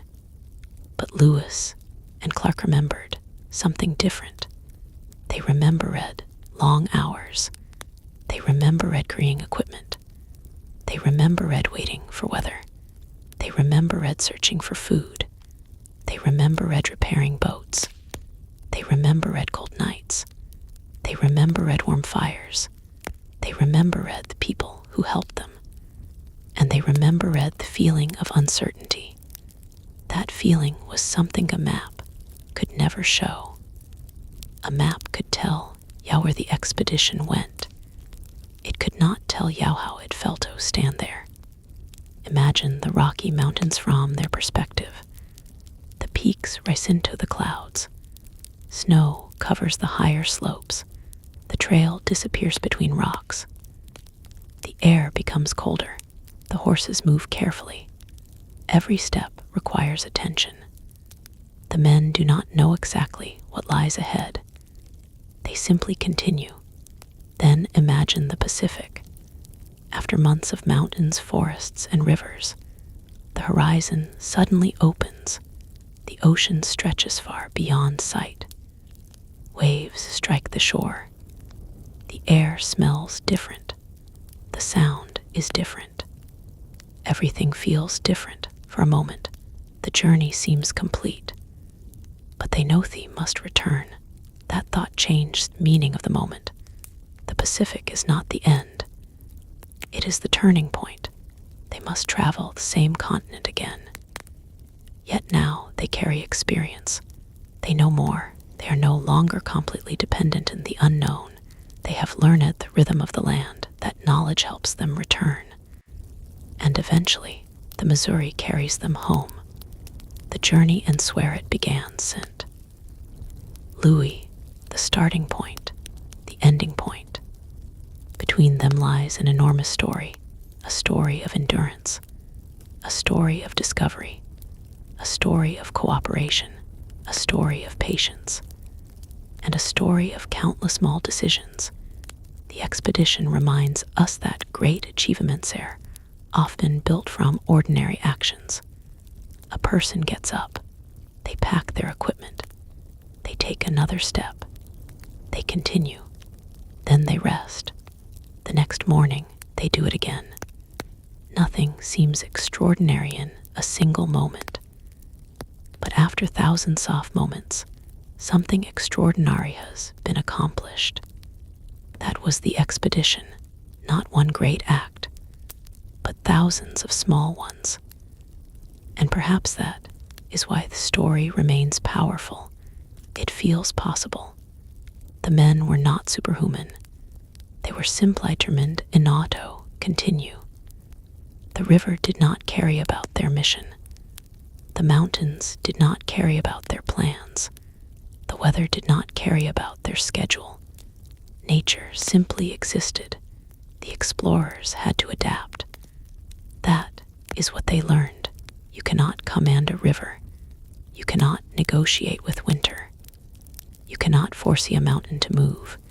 You can only prepare, observe, and continue. Sometimes you move forward, sometimes you wait, sometimes you change direction. But eventually, the road opens again. The expedition understood these better than most. Their winters taught them. Their mountains taught them. Their rivers taught them. And the Pacific completed the lesson. The world is larger than any single journey. There is always another horizon, another question, another road. But sometimes You must stop and appreciate how far you have already come. Lewis and Clark had crossed a continent. They had returned safely. They had completed what many people could hardly imagine. For a moment, they could simply rest. The fire was warm. The river was quiet. Home was near. The great expedition had become a memory. And the memory would outlive them tonight. The story becomes quiet again. Imagine the old camp, a few blankets, a small fire, wood crackling softly, the river moving through the darkness, the men sleeping, no voices, no footsteps, only nature, the stars shiny above the camp, the same stars that followed them across the continent. The night continues, the river continues, and the story continues through memory, a journey to the Pacific, a journey through winter, a journey across mountains, a journey home, one step, 1 mile, 1 day, until the horizon finally became home. The road beyond the map, the expedition had ended, but the West remained vast. Lewis and Clark had crossed only one path through it. Their maps had improved, their knowledge had grown, yet countless places remained beyond their route. For the men, this was perhaps most surprising lesson. The farther they traveled, the larger the world seemed. Every answer revealed an author mystery. Every river led toward another landscape. Every mountain range hid another valley. The horizon never seemed to disappear. During their journey, they had learned to trust what they could see, a river ahead, a trail beneath their feet, a mountain in the distance, a fire at the end of the day. They could not control what waited beyond that point. They could only prepare. That lesson stayed with them. It was the same lesson they had learned during the long winter. Winter had forced them to stop. The snow had covered the ground. The cold had made travel dangerous. So they waited. At first, waiting must have felt like losing time. But slowly, they understood that waiting was also part of exploration. While the world outside was covered in snow, the expedition prepared. They repaired equipment. They gathered information. They studied their surroundings. They met people they learned. And when spring arrived, they were ready. The journey continued. That winter, therefore, became something more than a difficult season. It became preparation. A quiet period before another great movement. The same thing happened again and again. The expedition would stop. The men would rest. They would learn, then the road would open. And they would move forward. Perhaps that rhythm is what made the journey possible. Move, rest, learn, continue. The men could not walk forever. Needed sleep. They needed food. They needed shelter. They needed time. Even the strongest traveler must eventually stop. The wilderness demanded it. And the expedition learned to accept that reality. Imagine one of those evenings. The sun has disappeared. The forest is dark. The fire burns between several tired men. Someone is repairing clothing. Someone is preparing food. Someone is checking the equipment. Another man is writing. The work is ordinary. Nothing dramatic happens. But tomorrow, that work may save them. A repaired rope may prevent an accident. A dry blanket may protect someone from the cold. A carefully recorded trail may help them later. A conversation with a local guide may prevent them from taking the wrong path. Small things matter in a long journey. The expedition understood this. They could not afford to ignore details. One mistake could become dangerous. One missing supply could become a serious problem. One wrong turn could cost precious days. So they learned to pay attention. The land became their teacher. The river showed them where to travel. The mountains showed them where to slow down. The weather showed them when to wait. The people they met showed them what they did not know. And the journey itself taught them patience. That patience was perhaps their greatest survival skill. When the Pacific finally appeared, the men had traveled far enough to understand what the sight meant.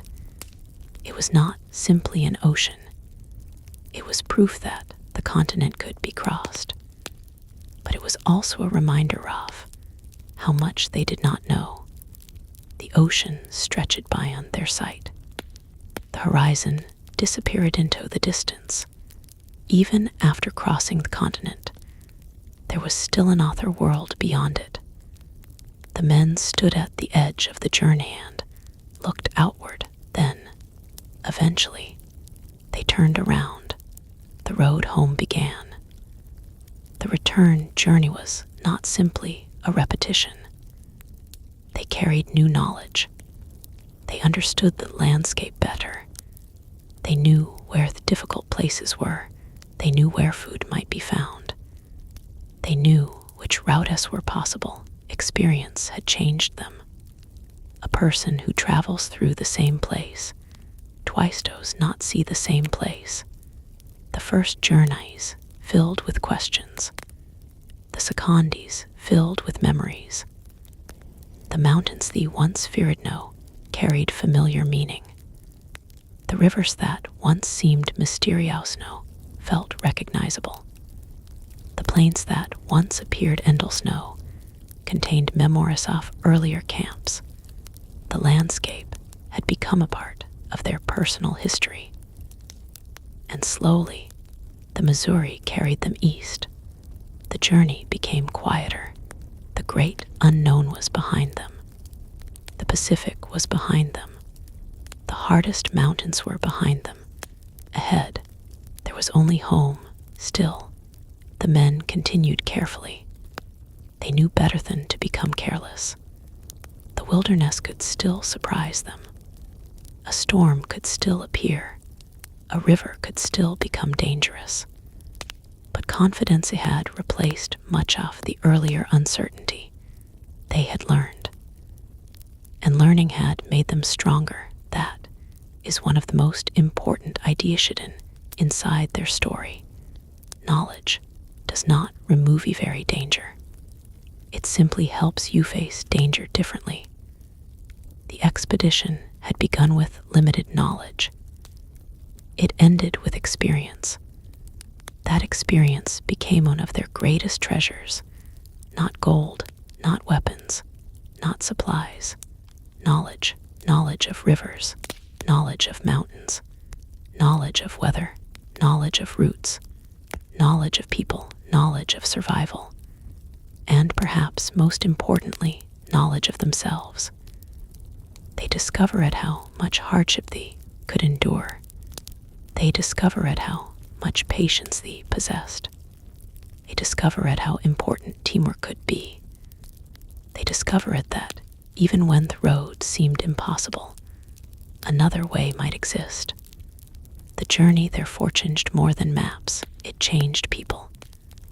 And that is why the expedition remained so memorable. It was not simply a journey across geography.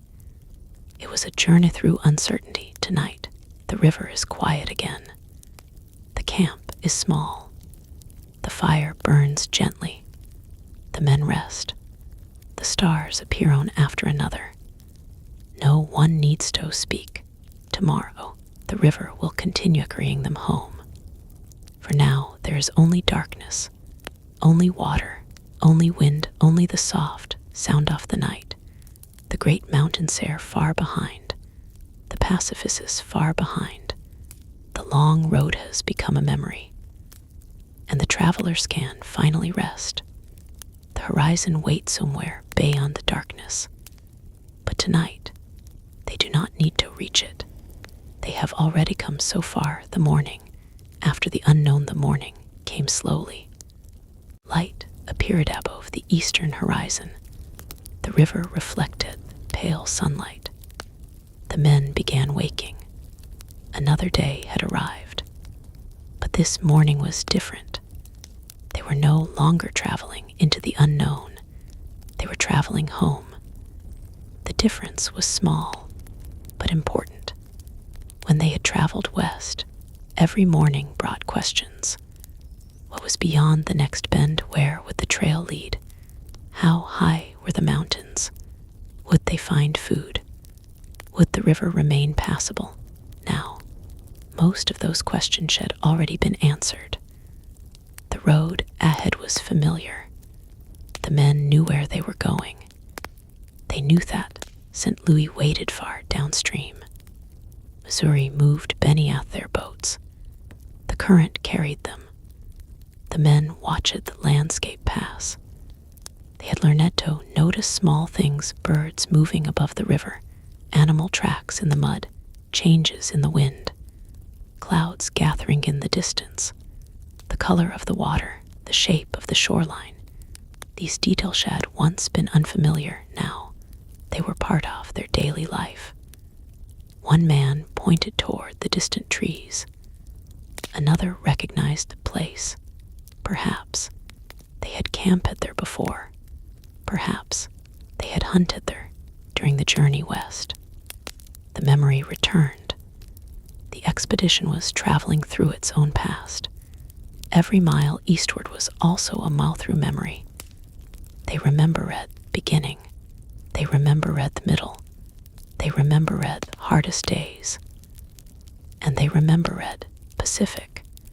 The ocean had seemed impossibly distant when they first started. Now it was behind them. That alone must have felt strange. A place that had once been only an idea had become a memory. The expedition continued. The river widened. The land became familiar. The men began seeing more signs of civilization. A distant cabin, a passing boat, smoke rising from a settlement, people standing near the river. These sights must have felt unusual after so much wilderness.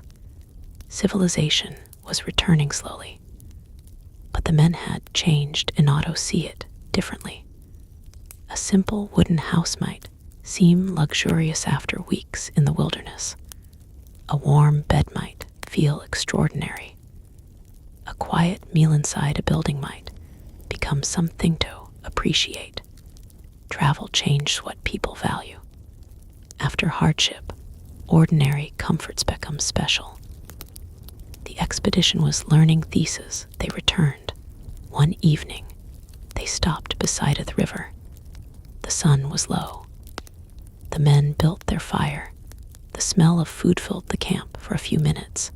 Everything felt ordinary. Then someone mentioned the Pacific. Perhaps the conversation became quiet. Everyone remembered that distant shore. They remembered first sight off the ocean. They remembered standing towards the rafter, traveling so far. They remembered the waves, the wind, enormous horizon. And perhaps they wondered how many people back home could imagine who they had seen. Stories would be told, but stories could never fully reproduce the experience. A person can describe a mountain, but description is not the same as standing beneath it. A person can describe the Pacific, but words cannot recreate the feeling of seeing it after crossing the continent. The men had experienced something that could not completely transfer it to another person. Still, they would try. They would tell stories. They would write. They would draw maps. They would explain, and slowly, their experiences would become history. Night arrived. The fire became smaller. The river reflected the stars. The men rested. The wilderness was quiet around them. It was almost same scene they had experienced it hundreds of times. But this time the end was near. Tomorrow would bring another day. Then another soon. The expedition would reach St. Louis. The men would step onto land. They would see people they had not seen for years. They would sleep in proper buildings. They would eat familiar food. They would hear ordinary city sounds. The wilderness would become distant, but it would never completely disappear from their memories. Because once you have lived beneath a sky that seems endless, ordinary Skiesen feels smaller. Once you have watched a river for months, you begin to notice rivers differently. Once you have crossed mountains, a distant hill can bring back memories. Once you have slept beside a campfire, the smell of smoke can transport you back in time. The expedition would always be inside them. The journey had changed their understanding of the world, but it had also changed their understanding of themselves. They knew now that they could survive more than they had imagined. They had learned that patience mattered. They had learned that help could come from unexpected places. They had learned that nature could not be controlled. And they had learned to respect unknown. These lessons would remain long after the river carried them home. The final days passed. The Missouri moved steadily. The men became more excited. They knew the journey was almost over. Then, at last, the familiar landscape off scent. Lewis appeared. The expedition had returned. More than 2 years had passed. Thousands of miles had been traveled. The Pacific had been reached. The mountains had been crossed. The rivers had been followed. The winter had been survived. And now they were home. The journey was finished. But the story had become something larger than the men themselves.